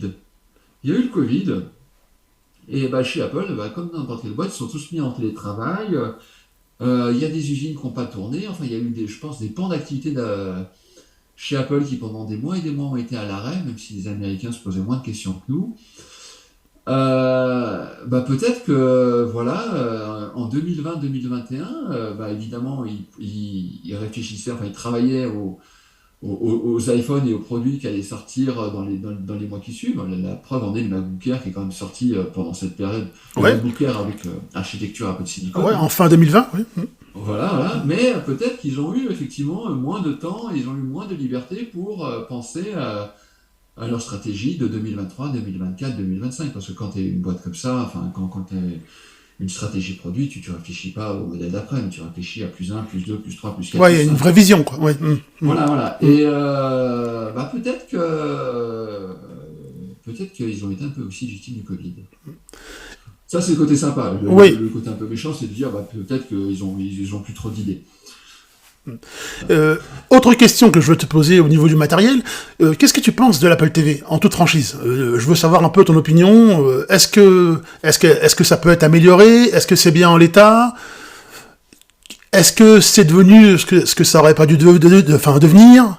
Est-ce que c'est juste une passerelle et ça restera uniquement une passerelle de streaming? Et qu'est-ce que c'est pour toi? Ouais. Moi, j'ai mon boîtier Apple TV qui me fascine. Alors, moi, j'ai une télévision quel âge un de mes enfants, donc elle doit avoir 15 ans, mais 15 balais ma télé, hein, elle n'a pas de 4K ni rien, hein, c'est déjà un écran plat, Oh, c'est déjà pas mal. Hein, ok. donc, En HD quand même, non? Non? oui, oui, oui, Ok, oui, oui, d'accord. quand même, quand même. Et donc j'ai une Apple TV HD, et à chaque mise à jour de tvOS, je suis surpris que, tiens, je peux encore la mettre à jour, c'est pas vrai, ils n'ont toujours pas Mm. abandonné. Ouais.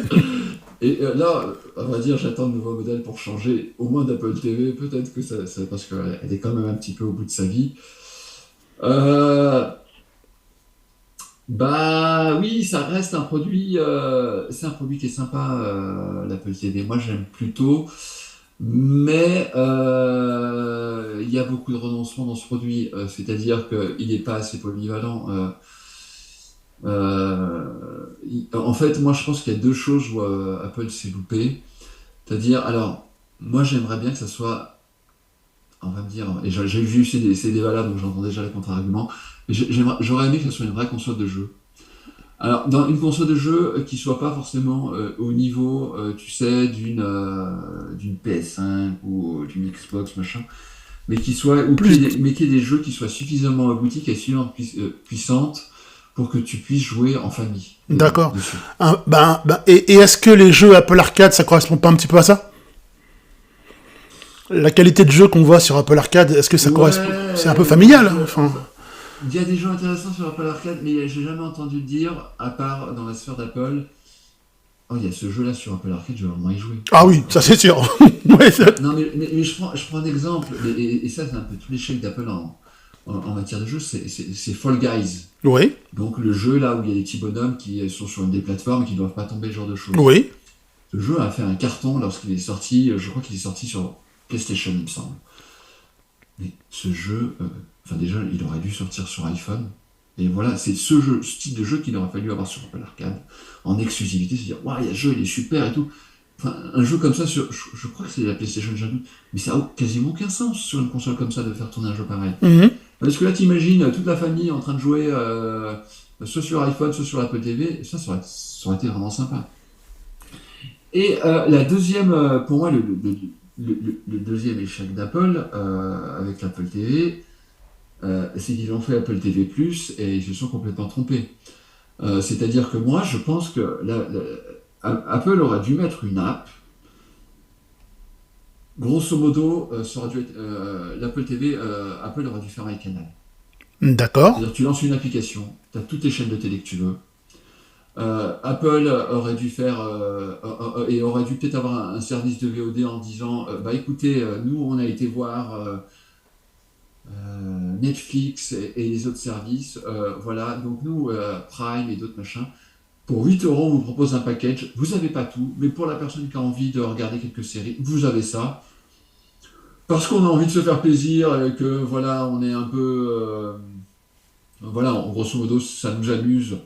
On produit comme ça trois quatre séries exclusives, mais vraiment, c'est pour s'amuser. À mon avis, c'est ça. C'est ça que Apple aurait dû faire, c'est ce qu'Apple n'a pas été incapable de faire. Elle se perd avec TV+, à perdre de l'argent, du temps, de la disponibilité de cerveau. Moi, je trouve ça Oui. aucun intérêt. Et voilà, et de dire, et de proposer des packages. Alors, elle essaie un petit peu avec son application TV, mais on est loin du compte. Et elle aurait dû faire en sorte que d'avoir une application qui fasse un peu le trait d'union Ouais, la jonction, ouais, je vois ce que tu veux dire. entre la télé linéaire et la télé à la demande. Hmm. Et ça, oui, elle en est incapable. Alors, parce que finalement, moi, je vois, maintenant, on se retrouve avec des apps, avec plein d'apps, et donc on a l'application pour telle chaîne, on passe d'application en application. Ouais, les OK TV, Red SFR TV, enfin, ils ont tous leur Ouais, application. non, mais Ouais. je parle, mais parce que Ah, tu peux avoir l'application de TF1, l'application de Canal+, ah oui. l'application française, où tu peux aussi accéder comme ça, par ça. Ouais, c'est un peu, voilà. Moi, je pense qu'Apple a raté de, au lieu de créer du contenu, son job, ça aurait été d'être un agrégateur de contenu et de dire, bah, regardez, et de passer des accords avec tout le monde en disant, voilà, il faudrait que depuis cette application, on puisse s'abonner à Canal+, par exemple. Hmm. Ou qu'on puisse s'abonner à, voilà, tu veux regarder du foot, et bah, tu peux t'abonner à un package de foot, enfin, ce genre de choses. Ouais, bien sûr. Ouais, Et ça, ils ont complètement raté, ouais. alors, maintenant, on va passer à la troisième partie. Donc, je vais te poser des questions concernant, justement, les OS. Donc, on va faire grosso modo concernant macOS. Et donc, concernant macOS, est-ce que pour toi, le système il peut être encore amélioré? Et si oui, quelles pourraient être les améliorations? Est-ce que la symbiose entre macOS et les ordi Mac, elle est vraiment arrivée aussi à maturité? Qu'est-ce qui pourrait faire que si tu étais sur Windows, sous Ubuntu, peu importe, qu'est-ce que tu dirais à un user pour lui dire, ben voilà, macOS c'est l'idéal, macOS c'est bien, voici les raisons pour lesquelles c'est bien, voici les raisons pour lesquelles ça n'est pas bien. Grosso modo, qu'est-ce que tu penses de macOS en l'état actuel et qu'est-ce que tu dirais pour convaincre? Voilà. Ouais, alors, moi, j'ai beaucoup de mal à répondre à cette question parce que j'en croise pas. Enfin, si, remarque, je pourrais te parler de ce truc-là. Euh, j'ai mon fils, alors, l'un de mes enfants, on lui a acheté un PC gaming. Donc, ça m'a permis de me refamiliariser avec l'environnement Windows. Et c'est vrai que je me suis aperçu qu'on est dans une bulle et de voir à quel point la bulle de l'autre côté est différente. c'est un truc de fou, hein. Donc, moi, j'étais complètement contre cet achat. Je me suis dit, non, c'est pas une bonne idée. Enfin, je n'ai parlé à ma femme, et elle a voulu. Alors, en plus, elle a acheté un PC d'occasion, ce qui était plutôt bien parce que ça permet de limiter les frais, mais il y avait plein de choses qui n'allaient pas. Donc, enfin, je me suis retrouvé 20 ans en arrière à bricoler le Ah, PC, c'est-à-dire à installer une carte Wi-Fi, et puis tout d'un coup de voir au bout de 2 semaines que le Bluetooth marchait pas. Alors je sais pas si c'est parce qu'ils avaient des problèmes de plug and play Windows, ou si c'est j'avais acheté une carte sur Amazon, mais en reconditionné, et bah peut-être que le Bluetooth était mort et c'est pour ça qu'elle était reconditionnée. À bricoler, à installer un SSD, machin. Enfin, t'es là, tu dis, ouais, c'est quoi cette informatique? Ça existe encore? Enfin, mhm.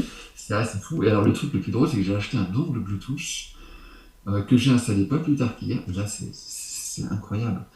Alors, c'est un truc chinois, hein, j'ai payé 7 ou 8 euros, mais Ouais, le truc, pour télécharger le pilote, j'ai un lien Bitly.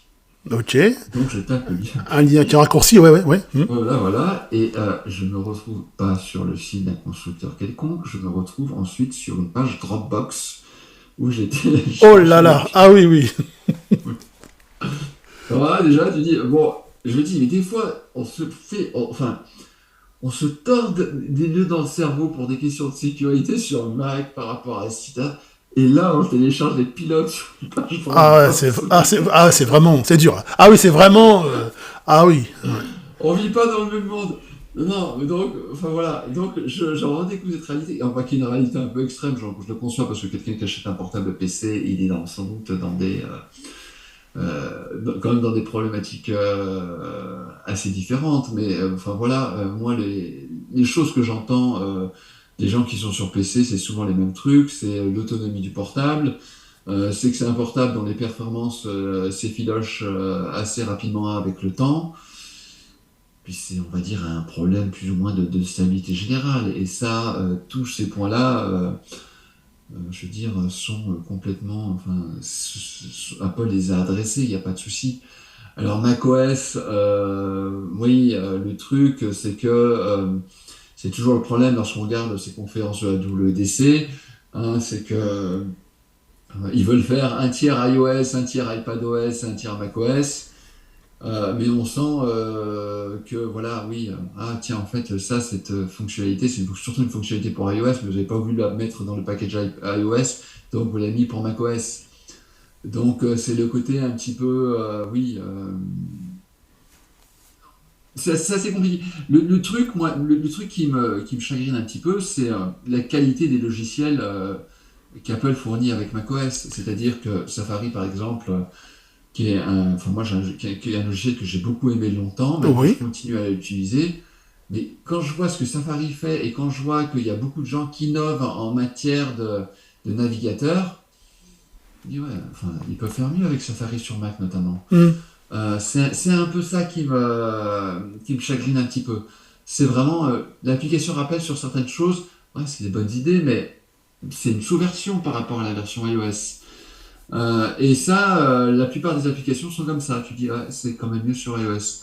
C'est le côté, ben voilà, s'il fait vivre Apple et qui rapporte 200 milliards par an, bah, c'est l'iPhone. Et donc, le Mac et l'iPad sont traités, enfin, c'est des citoyens de deuxième zone. Et c'est dommage parce que je pense que si Apple leur donnait un peu plus de liberté, ils en vendraient encore plus. Et je enfin, franchement, je pense que, on n'en a pas parlé, mais je pense que l'iPad et l'Apple Watch Oui. souffrent voilà, d'être sous le parapluie de l'iPhone. Et quelque part, s'ils seraient gérés de manière plus indépendante, eh ben, peut-être qu'Apple en vendrait plus. Ah, d'accord. Mais moi, enfin moi concernant l'iPad et l'Apple Watch, j'ai eu la bonne surprise avec l'iPad au début, quand c'était vraiment les premières années iPad, d'un appareil qui me semblait utile au départ et qui au fil du temps m'a paru inutile. J'ai trouvé beaucoup d'utilité dans l'iPad au départ et beaucoup d'innovation. Puis après, je me suis rendu compte que je préférais être sur mon MacBook plutôt que sur mon iPad.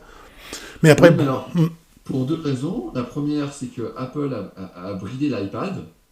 Je pense que au milieu des années 2010, surtout quand le Mac faisait pas le figure avec ses processeurs Intel, L'iPad avait un vrai avantage et Apple aurait sans doute allé plus loin, mais Apple s'est freiné. Et ça, c'est typiquement, enfin, l'Apple de Tim Cook, c'est à l'inverse, je comprends toujours pas pourquoi je peux pas payer 130 euros et avoir la 5G dans mon MacBook Pro, dans mon MacBook Ça, Air. je suis d'accord. Oui, Complètement. 100%. Oui. Et pourquoi l'iPad et pourquoi je peux pas virtualiser sur iPad? Parce que si tu virtualises sur iPad, combien de gens sont sur PC et ils se disent ouais mais j'ai ce petit programme là, enfin, ça me rassurerait de pouvoir faire tourner Windows, ce genre de choses. Je suis sûr qu'il y a beaucoup de gens qui lâcheraient leur ordinateur à cause de ça. Mm. Et le problème, c'est ce que tu dis, tu vas me dire, je suis plus performant sur mon Mac et ce genre de choses. Mais il y a un problème qui est d'ordre à la fois logiciel, c'est-à-dire là on parle de ce qu'Apple pourrait proposer d'un point de vue logiciel, mais il y a aussi l'écosystème. Et les logiciels qui sont, on va dire, impressionnants sur iPad, il y en a, mais ils sont finalement assez peu nombreux, parce que il y a je pense qu'il y a un problème quelque part avec l'App Store et une politique de prix. C'est difficile de vendre un logiciel qui pourrait intéresser du monde et qui changerait la vie de beaucoup d'utilisateurs, mais qui, au lieu d'être vendu 3, 4 ou 5 ou 6 euros, serait vendu 40 ou 50 ou 100 euros. Mm. Ça, c'est un petit problème. Bon, le truc qui est intéressant, c'est qu'Apple semble quand même un peu il y a quand même une inflexion. Tout d'un coup, elle a décidé de revenir à l'iPad en portant des logiciels comme Logic et Final Cut. Oui, récemment, c'est vrai, oui, oui, oui. Donc, il y a peut-être un truc par rapport à ça. Il y a peut-être des choses qui sont en train de changer.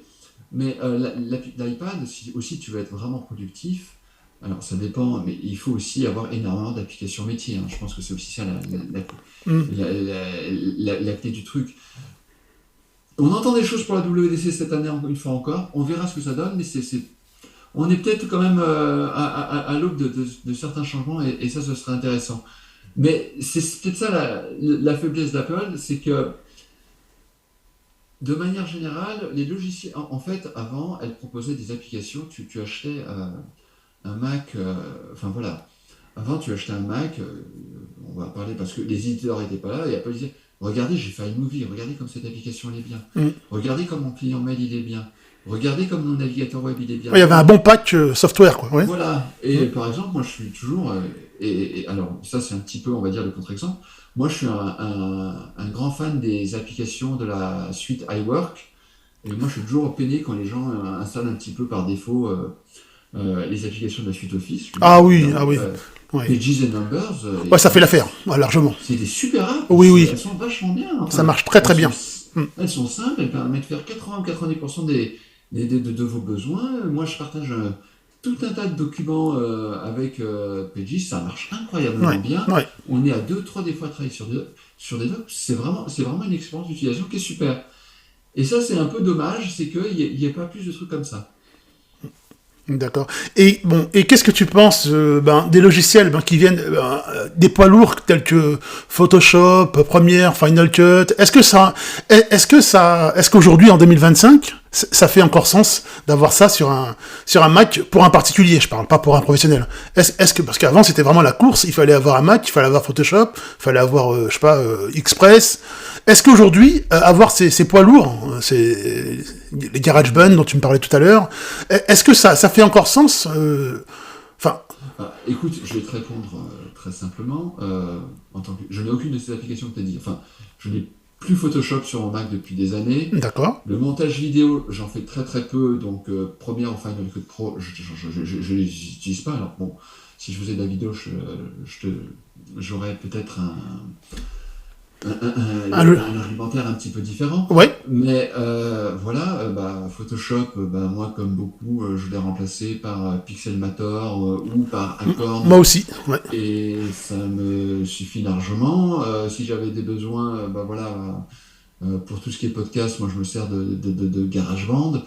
Euh, j'ai très peu. Là, je regarde en même temps que je te parle mon doc Ouais.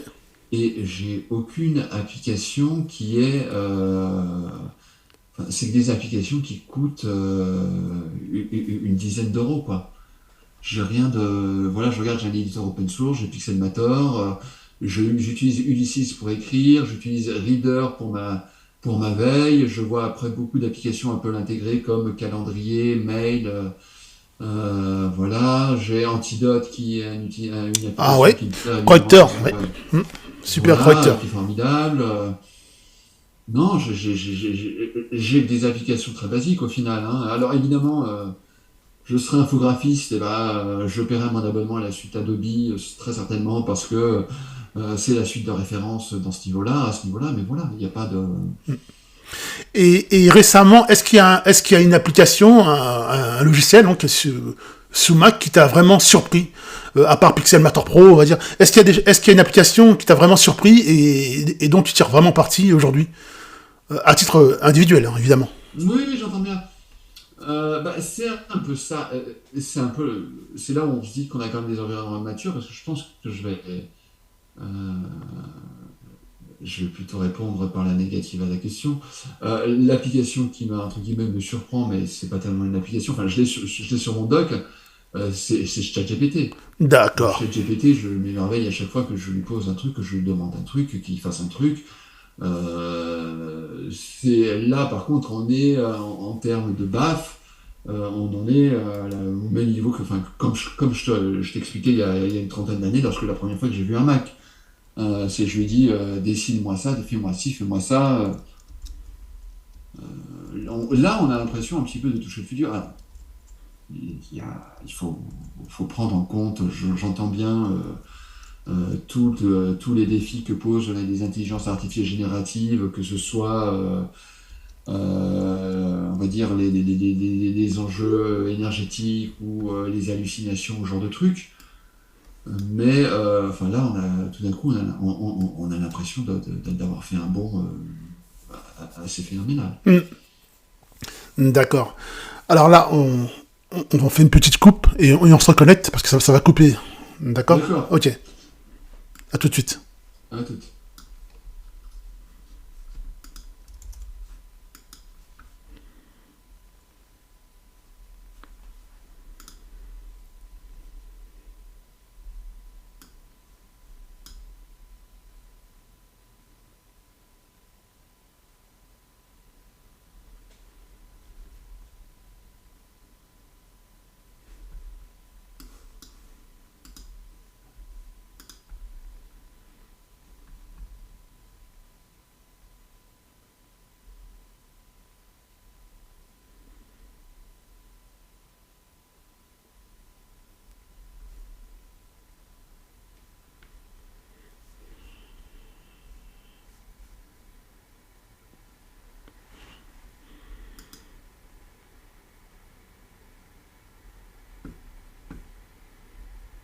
Voilà.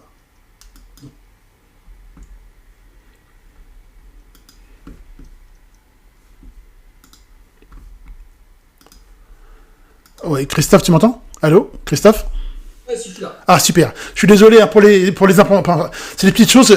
J'avais pas prévu ça, mais je me suis rendu compte qu'il fallait que je m'oriente vers la version Zoom Pro. Je savais pas que ça faisait des coupes toutes les 10 minutes, tu vois.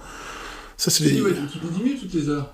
Bah moi il me fait des coupes toutes les, ouais, enfin toutes les, je sais plus combien, toutes les Moi, je disques. m'en sers pas pour être honnête à deux jours, hein, donc Et entre nous, t'en c'était- as rien à me conseiller, parce que là vraiment c'est nul, hein, on va dire. T'en aurais pas un à me conseiller qui soit vraiment bien pour les podcasts?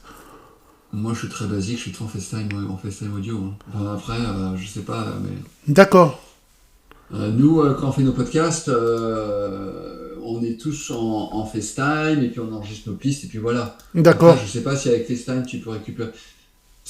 Enfin, ouais, je sais pas quoi te dire sinon, ouais. Bah, je fais là avec Audacity là derrière et je récupère Ouais, enfin bon, voilà le flux. Bon là on va reprendre là où on en était. Donc ouais. tu me disais au niveau des logiciels, donc on parlait de Photoshop, Premiere, Final Cut et autres, des gros poids lourds. Et celui qui t'avait le plus surpris récemment, c'était ChatGPT. Ouais. On en était à peu près là. Ben donc on va essayer de partir de là à peu près. Est-ce qu'il y en a d'autres qui t'ont surpris? Donc on va partir maintenant, à partir de là. Donc Christophe, à part ChatGPT, est-ce qu'il y a d'autres softwares qui t'ont un peu étonné sur macOS ou sous iOS? Euh, c'est une bonne question. Sur iOS, il faudrait que je regarde ce que j'ai installé récemment pour pouvoir te répondre. Euh, Non, non, non, non, non. Bah, j'ai joué un petit peu avec l'application Playground d'Apple, qui est rigolote, Ouais, Playground, ouais, pour créer le mais générateur. ça va pas beaucoup plus loin. Maintenant, je pense que de toute façon, on attend un petit peu la montée en puissance de l'intelligence artificielle dans nos applications du quotidien. Je pense que c'est ça qui devrait nous surprendre dans les mois à venir. Ouais. Et alors là, c'est toute la question, c'est de se dire comment aussi on intègre l'intelligence artificielle de manière intelligente et qu'on n'utilise pas que des trucs ultra basiques. Mais ça, c'est, je pense, l'enjeu des mois et des années à venir. Et est-ce que tu trouves pas qu'il y a, il y a une grosse, enfin, il y a un gros delta entre la puissance que fournissent les Mac Apple Silicon et les logiciels, ce qu'ils peuvent faire. Est-ce que tu n'as pas l'impression qu'on est très en deçà de ce qu'on peut produire? Est-ce que tu n'as pas l'impression qu'on sous-exploite les puces Silicon? J'ai cette sensation-là, tout en sachant également que les applications, la plupart d'entre elles, ne sont pas non plus incroyablement optimisées. Que là aussi, il y a une marge de manœuvre qui est assez importante. Mais pour répondre à ta question, c'est un peu ce que je te disais, c'est-à-dire que maintenant, quand tu vas acheter un Mac, tu peux imaginer garder ce Mac entre 5 et 10 ans. D'accord. Et la seule limite à ça, c'est si effectivement l'innovation d'un point de vue logiciel se met vraiment à accélérer. Alors, ça peut effectivement être le cas avec l'intelligence artificielle, mais le souci de l'intelligence artificielle, et ça va être tout l'enjeu d'Apple, c'est que bah, il y a quand même beaucoup de choses qui se font pas en local et qui se font directement dans le nuage. Et Ouais. c'est aussi là où les gens vont se dire ouais, mais pourquoi j'ai besoin d'acheter un iPhone 16 pour utiliser Apple Intelligence? Bah, je prends ton exemple, tu m'as dit que tu as un iPhone 12, ou moi sur mon iPhone 14 Pro, j'ai l'application ChatGPT qui fonctionne très bien et lorsque j'ai besoin d'intelligence artificielle, ça me va bien. Voilà, à portée de main. Voilà. Voilà, donc, voilà, mais là, je pense qu'il va falloir. En fait, la question c'est est-ce que la logique applicative va pas changer? Parce que finalement, avec ChatGPT, je peux pas encore tout faire, mais je peux faire énormément de choses. Oui. Et c'est est-ce qu'on va pas finalement se retrouver avec un assistant qui fait quasiment tout pour nous et qu'on va se retrouver avec beaucoup moins, avec moins d'applications. On peut même imaginer que l'intelligence artificielle mette au point une application qui soit spécifiquement pensée pour nous. C'est un truc qui paraît encore un peu dingue, mais pas tant que Ah ça. non, c'est une belle projection. C'est super. Ah ouais, c'est super. Voilà. Et maintenant, tu dis, parce que tu achètes GPT, tu dis je veux ci, je veux ça, fais-moi ci, fais-moi ça. Tu peux imaginer et ça va être tout l'enjeu pour Apple, mais est-ce qu'on va pas se retrouver avec l'OS, avec un chat GPT OS finalement, Mm. et des outils qui sont plus ou moins intégrés à l'IA qui permettront tout faire, ou quasiment tout. On a vu là, il y a une rumeur qui dit que ChatGPT enfin OpenAI serait intéressé par Chrome si d'aventure Google devait vraiment s'en séparer. Oui. Tu donnes à ces gens-là un navigateur, je sais pas, enfin, on pourrait se retrouver dans une boîte dans laquelle on n'aurait jamais besoin de sortir, à la fois pour le meilleur et à la fois pour le pire, hein, Mm. mais enfin, c'est comme ça, quoi. D'accord. Très bien. Donc, toujours au niveau de la puissance des puces M1, M2, M3, M4. Moi, il m'arrive aussi de faire des jeux, mais j'ai encore cette impression que la puissance est sous-estimée, que même parce que les rares fois où je joue avec les jeux Steam ou autres, je sens que la puissance du processeur, elle est sous-exploitée. Donc, est-ce que là aussi, il y a pas quelque chose à faire au niveau des jeux vidéo sur macOS avec les puces Apple Silicon, quelque chose de plus poussé? Après, il y a tout un travail qu'Apple commence à faire, mais je pense que si Apple voulait vraiment montrer son sérieux pour les jeux, on va dire, poussés, euh, la chose à faire serait soit de racheter un gros éditeur de jeux vidéo, Oui, soit de passer un sorte d'alliance stratégique où j'ai n'importe quoi, mais par exemple tous les jeux Electronic Arts ouais, doivent sortir sur toutes les plateformes d'Apple. Alors il y a déjà des jeux Electronic Arts, mais des vrais jeux Electronic Arts, hein, des versions abouties des jeux, pas on va dire des versions avec qu'on a souvent sur téléphone mobile. mm, Mais maintenant, de toute façon, on va se retrouver. De toute façon, comment dire, cette impression de surpuissance va peut-être évoluer assez rapidement parce que je pense que, en tout cas, Apple va sans doute adopter cette stratégie, c'est évident, c'est qu'elle va recourir de plus en plus au Neuronal Engine, Oui, donc son moteur pour l'intelligence artificielle. Il a beaucoup évolué, notamment sur les puces M4. On imagine que dans les prochaines générations, il va continuer à énormément évoluer et que là, je pense qu'il y a des grosses marges de progression. Et là, par contre, on pourrait se retrouver assez rapidement frustré ou bridé parce que telle ou telle chose, ah oui, bah ça, il faut un gros, il faut une grosse puce pour faire tourner ce process-là, ce genre de choses. oui. Donc là, on est peut-être aussi à l'aube d'une bascule à ce niveau-là. Mais encore faut-il savoir et c'est un peu ça ce qui est frustrant avec Apple à l'heure actuelle, c'est quels sont les projets d'Apple en matière d'intelligence artificielle. Parce que pour le moment, le projet d'Apple, il consiste à répliquer les fonctionnalités de base des petits copains. Et là, lorsque vous utilisez les outils de texte d'Apple Intelligence et vous les comparez avec ChatGPT, vous dites, voilà, c'est quand même très faible. Je me suis amusé avec Playground.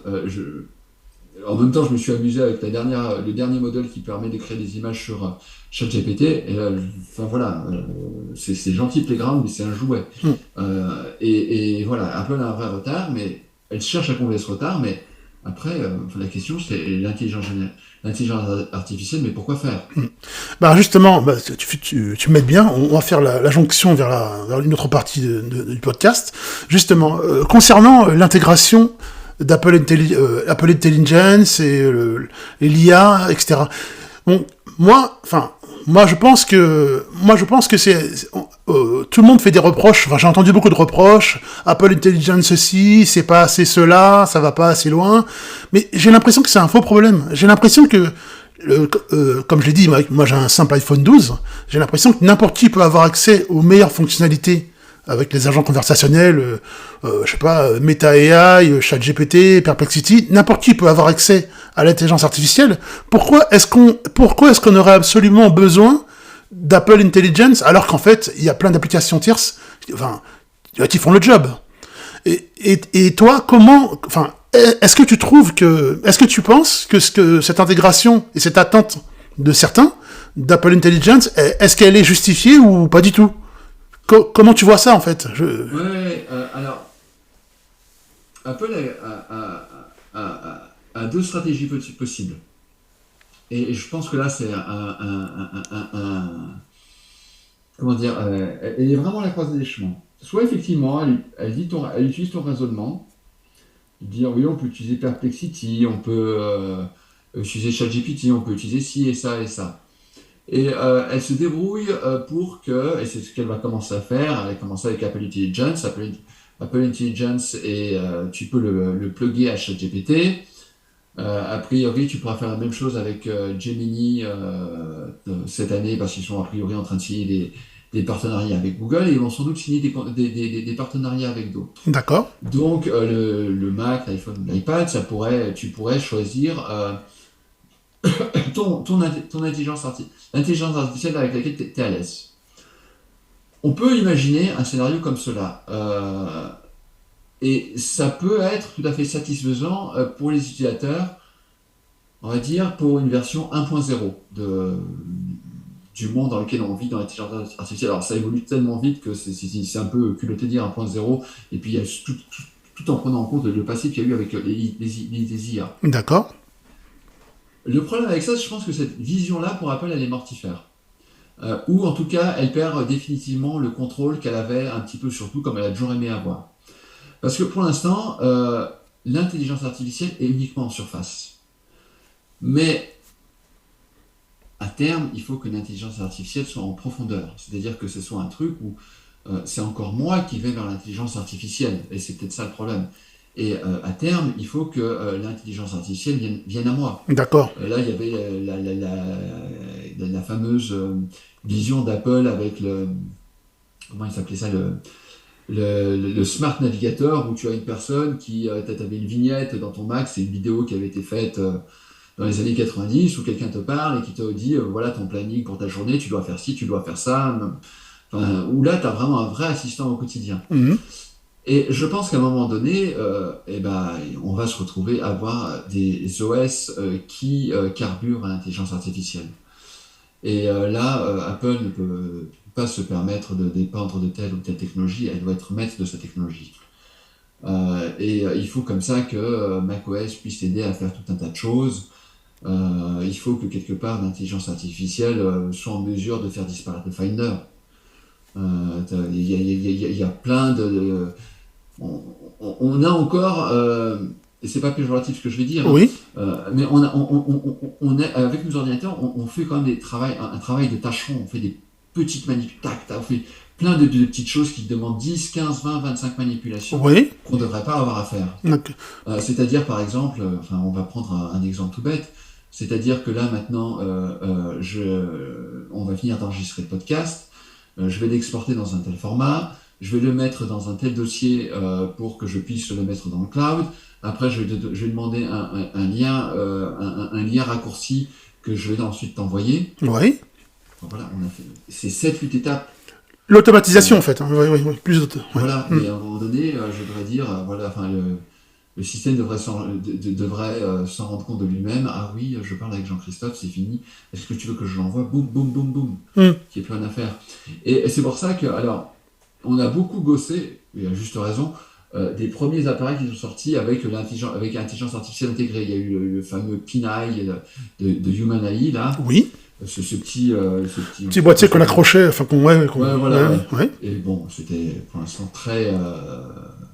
Enfin voilà, ça marchait pas. Enfin, enfin voilà, c'était un essai, enfin c'était un échec. Mais on aurait tort de penser que c'est définitif, ces échecs-là. Et lorsque je vois que OpenAI travaille avec Johnny Ive sur un objet comme ça, sur va dire une représentation physique de ChatGPT, moi Voilà. je serais pas tranquille. D'accord. Et je me poserai la question de comment ça se fait que Johnny Ive fait ça, ne fasse pas ça avec Apple. Il y a un vrai souci dans cette affaire-là. D'accord. Et tu penses pas que, enfin, que l'intégration, la vraie intégration d'Apple Intelligence, elle se passe pas.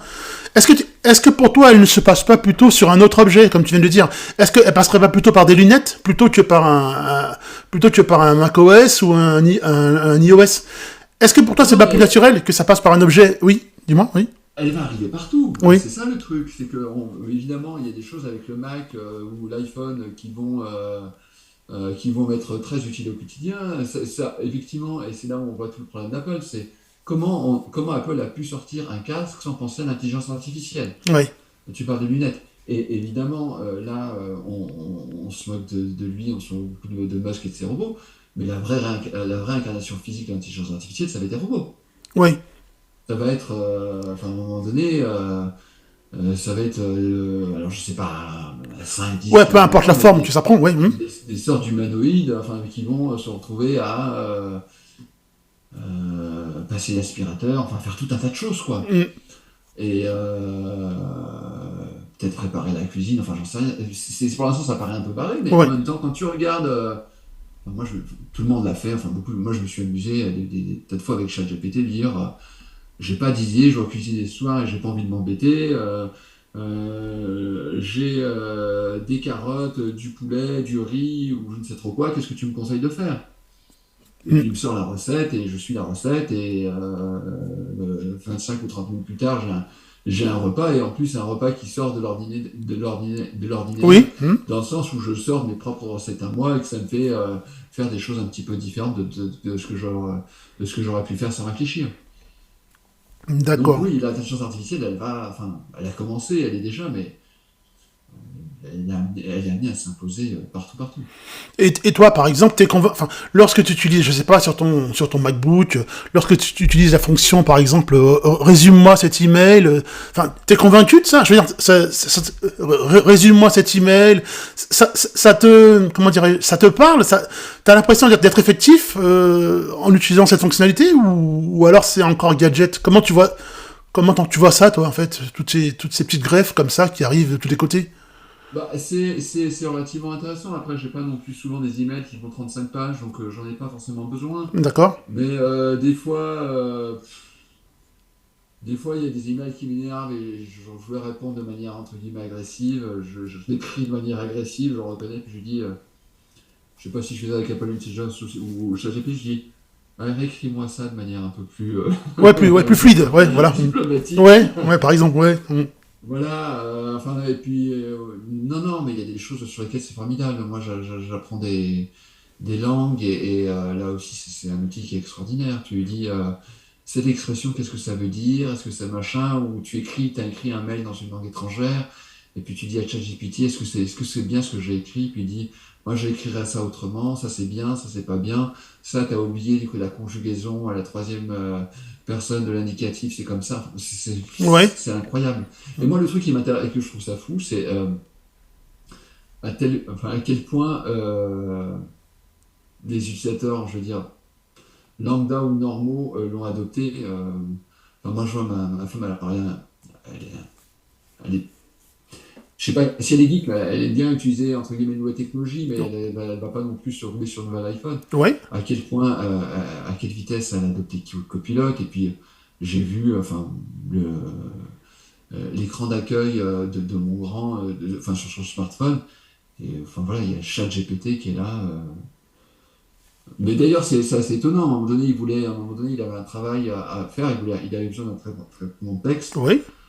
Et là où ça fait un peu peur, il a demandé à ChatGPT quel traitement de texte me conseilles-tu d'utiliser sur mon iPad? Ah ouais. Ça fait peur. Voilà. Et oui, et je pensais que Google a aussi peut-être un peu de souci à se faire, mais voilà, ouais. Moi, je trouve que les fonctions d'Apple Intelligence, elles sont bien, par exemple, et qu'elles sont plus dans la continuité de accessibilité. C'est-à-dire que quelqu'un qui est malvoyant, résume-moi la page web que je vois sur Safari, réponds à cet email, résume-le-moi, peux-tu y répondre? Je trouve que c'est plus dans la continuité des fonctions d'accessibilité, pour l'instant, que ben, enfin, ça sert plus à des gens qui ont des, ben voilà, qui ont des besoins par rapport à ça, qu'à tout le monde, quoi, j'ai l'impression. Enfin, je sais pas si je suis clair. Non, je suis pas sûr là. Ben, je trouve que Apple Intelligence, de la manière dont il est amené sur macOS, par exemple, je trouve il gagnerait à être intégré à accessibilité. Tu vois, quand tu vas dans les préférences système, tout ce qui est malvision, etc., audition sonore, parce qu'il peut apporter une vraie valeur ajoutée dans ce cadre, j'ai l'impression. Tu vois. Aussi, oui, bien évidemment. Ouais. Et c'est là qui, oui, je trouve que Moi, c'est là j'étais un que, peu déçu de la façon dont Apple intégrait Apple Intelligence. Je pensais que ce serait un peu plus visible. Et au final, je trouve ça relativement discret. Mais enfin, à un moment donné, il ne faut pas se mentir. Ils ont raté le train. Ça a été branle-bas de combat. Et ils ont fait des trucs, je dirais pas sans réfléchir, mais presque. Et en plus, ils ont eu un énorme échec. Parce que quand même, l'idée, c'était que Siri devienne plus compétent et permette de faire davantage de choses.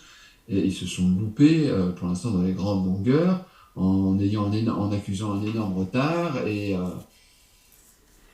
le problème, il est là. Enfin, je veux dire, il n'est pas ailleurs. Hein. Enfin, c'est que, et c'est pour ça que la WWDC va falloir suivre ça de très près pour savoir c'est quoi la feuille de route d'Apple. ouais, On continue à rattraper gentiment notre retard et on n'a pas d'idée.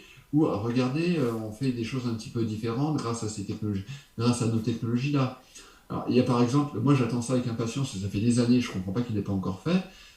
Et ça serait un vrai plus pour l'Apple Watch et pour l'iPhone, oui, c'est avoir un coach santé. voilà, par exemple, Il ouais, y a des boîtes qui vendent des abonnements hors de prix pour ouais, donner des fois des trucs relativement bêtes, machin.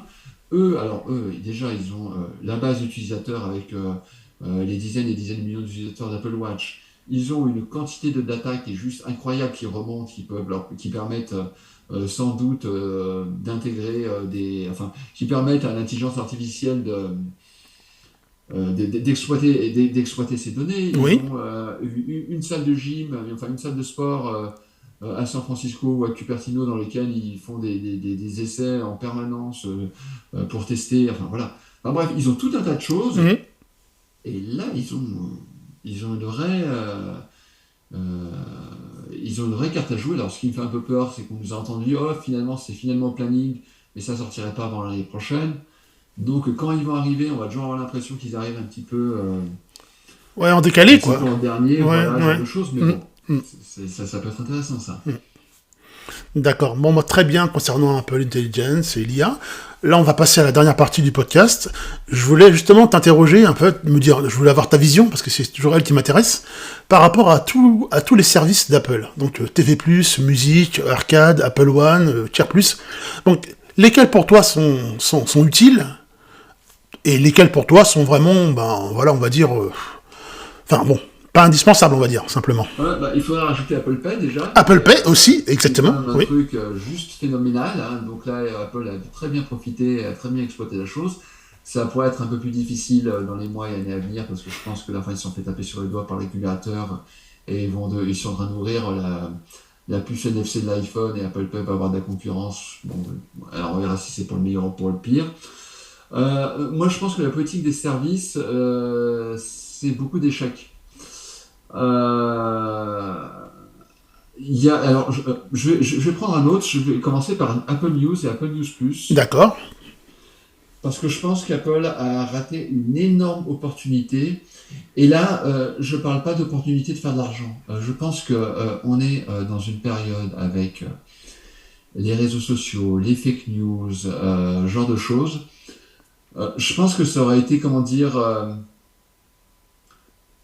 ils auraient presque pu faire ça, on va dire, un peu, c'est un peu notre mission, quoi. C'est un peu, voilà, on se donne, au lieu de faire Apple TV+, c'est de dire, écoutez, nous, on va lancer un service d'information, Oui. on va faire en sorte qu'il soit le plus objectif possible, de donner la parole à tout type de sensibilité, de faire la chasse aux fake news, de faire un service qui soit à deux étages, c'est-à-dire un service qui soit gratuit et un service qui soit payant avec peut-être lancer l'équivalent, soit des abonnements, soit lancer, c'est une vieille idée qui a du mal à voir le jour, qui a un Spotify de la presse.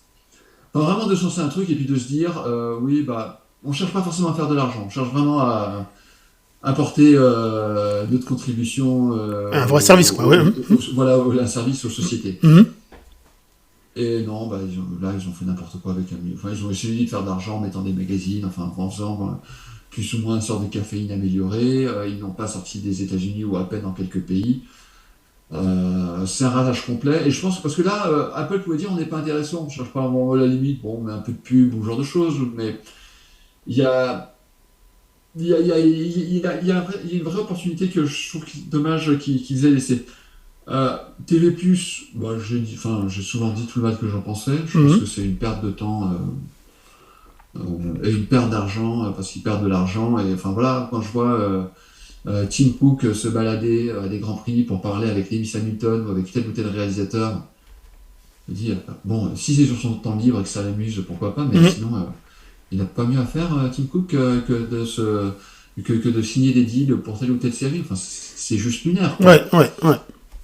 Alors, Apple Music, là, c'est le service pour lequel je trouve que Apple vit une vraie injustice. C'est-à-dire qu'ils ont 100 millions d'abonnés, ça a longtemps été le numéro 2 du marché de la musique en ligne. Je sais pas s'ils n'ont pas plutôt numéro 3 ou numéro 4. Je sais pas si Amazon et YouTube, je me demande s'ils n'ont pas passé devant. D'accord. Et c'est dommage parce que c'est un service qui est innovant. Apple, alors on peut aimer ou ne pas aimer, hein, mais j'entends, il y a un vrai travail. Enfin, je veux dire, ils ont été parmi les premiers à afficher les paroles, et tu as les paroles qui tu les suis en direct. Ça, je crois que Spotify y arrivait avec beaucoup de retard. Ils proposent un mode qualité sans perte, et puis ils font des choses aussi avec l'audio spatial. Il y a toujours des trucs qu'ils font, quoi. Euh, ils ont un mode karaoké, enfin ils font plein de Ouais, choses qui ouais, c'est sont, vrai. bon, Mhm. voilà, on peut aimer, C'est pas dynamique, aimer, ouais. Mhm. mais voilà, il y a un vrai truc. Mais voilà, bah, on voit que leur nombre d'abonnés stagne aux alentours de 90 millions, ça ne monte pas beaucoup plus, alors que Spotify, ils ont progressent nettement plus rapidement. Je, alors je pense qu'il y a quand même deux choses moi, voilà, c'est qu'Apple TV+, ils ont fait des efforts incroyables, c'est-à-dire que TV+, moi mon jeu c'est quand j'allume un téléviseur, soit que je suis à l'hôtel ou chez des gens ou que dans un Airbnb, Ouais, je regarde si Apple TV+, est là. d'accord. C'est un petit jeu. Et Apple TV, il est à chaque fois. Si Apple avait fait le quart des efforts pour Apple Music, je pense que ça marcherait bien mieux. Je pense qu'il y a aussi un autre problème avec Apple Music, c'est que ça s'appelle Apple Music. Je pense, il y a des gens, alors quand ça s'appelle iTunes, ça s'appelle iTunes. Là, il y a le truc Apple, je pense qu'il y a des gens qui sont un peu, Oui, ouais, réticent, enfin bloqué par rapport à ça. ouais, c'est ça. Hmm, hmm. Et voilà, et puis bah, après, il y a des petites limitations sur Apple Music que t'as pas, enfin voilà, si t'es pas dans l'écosystème Apple, enfin, ce genre de choses, quoi. Et autre question, tu vois, par rapport à Apple One, je sais que Apple One, si je me trompe pas, ça ajoute un peu d'espace dans le cloud parce que on a 5 gigas Ouais. d'un cloud gratuit, avec n'importe quel iPhone, iPad, etc. Et est-ce que, enfin, est-ce que t'as pas l'impression que les 5 gigas qui sont proposés, ça paraît un peu dépassé et qu'on est un peu forcé à l'achat entre guillemets, bien sûr, on peut stocker ces données et ces photos ailleurs sur d'autres services, mais est-ce qu'on n'est pas un peu forcé à l'achat vers un Apple One, par exemple, à cause des 5 gigas qui sont finalement très vite comblés?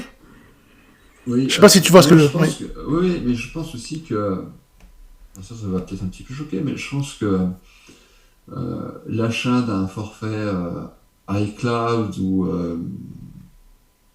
Apple One, en fonction de comment on l'appelle et de ce Ouais. qu'il prend, il est, enfin, si t'es dans l'écosystème Apple et tu prends pas ça, c'est dommage, quoi. Parce que ça apporte tellement de choses et ça permet tellement d'aller plus loin que ça en est regrettable. Alors, à condition, évidemment, d'avoir deux appareils, hein.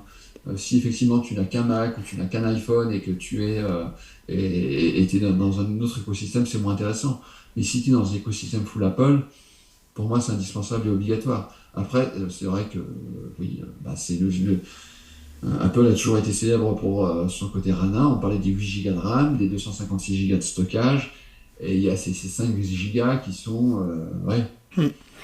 Parce que... voilà. Mais Oui. c'est là où je comprends pas moi en termes de services. Alors ils perdent du temps sur certains services, et on est donc en 2025, et quitte à vendre plus d'espace de stockage, moi je comprends pas qu'ils n'y aient pas un service de backup qui soit intégré à iCloud, par exemple. Pour mon Mac, hein, j'entends. Oui, oui, oui. Hmm. Ouais, mais il y a les services tiers comme Pcloud, tout ça. Je pense que les gens ils utilisent plus ça, non?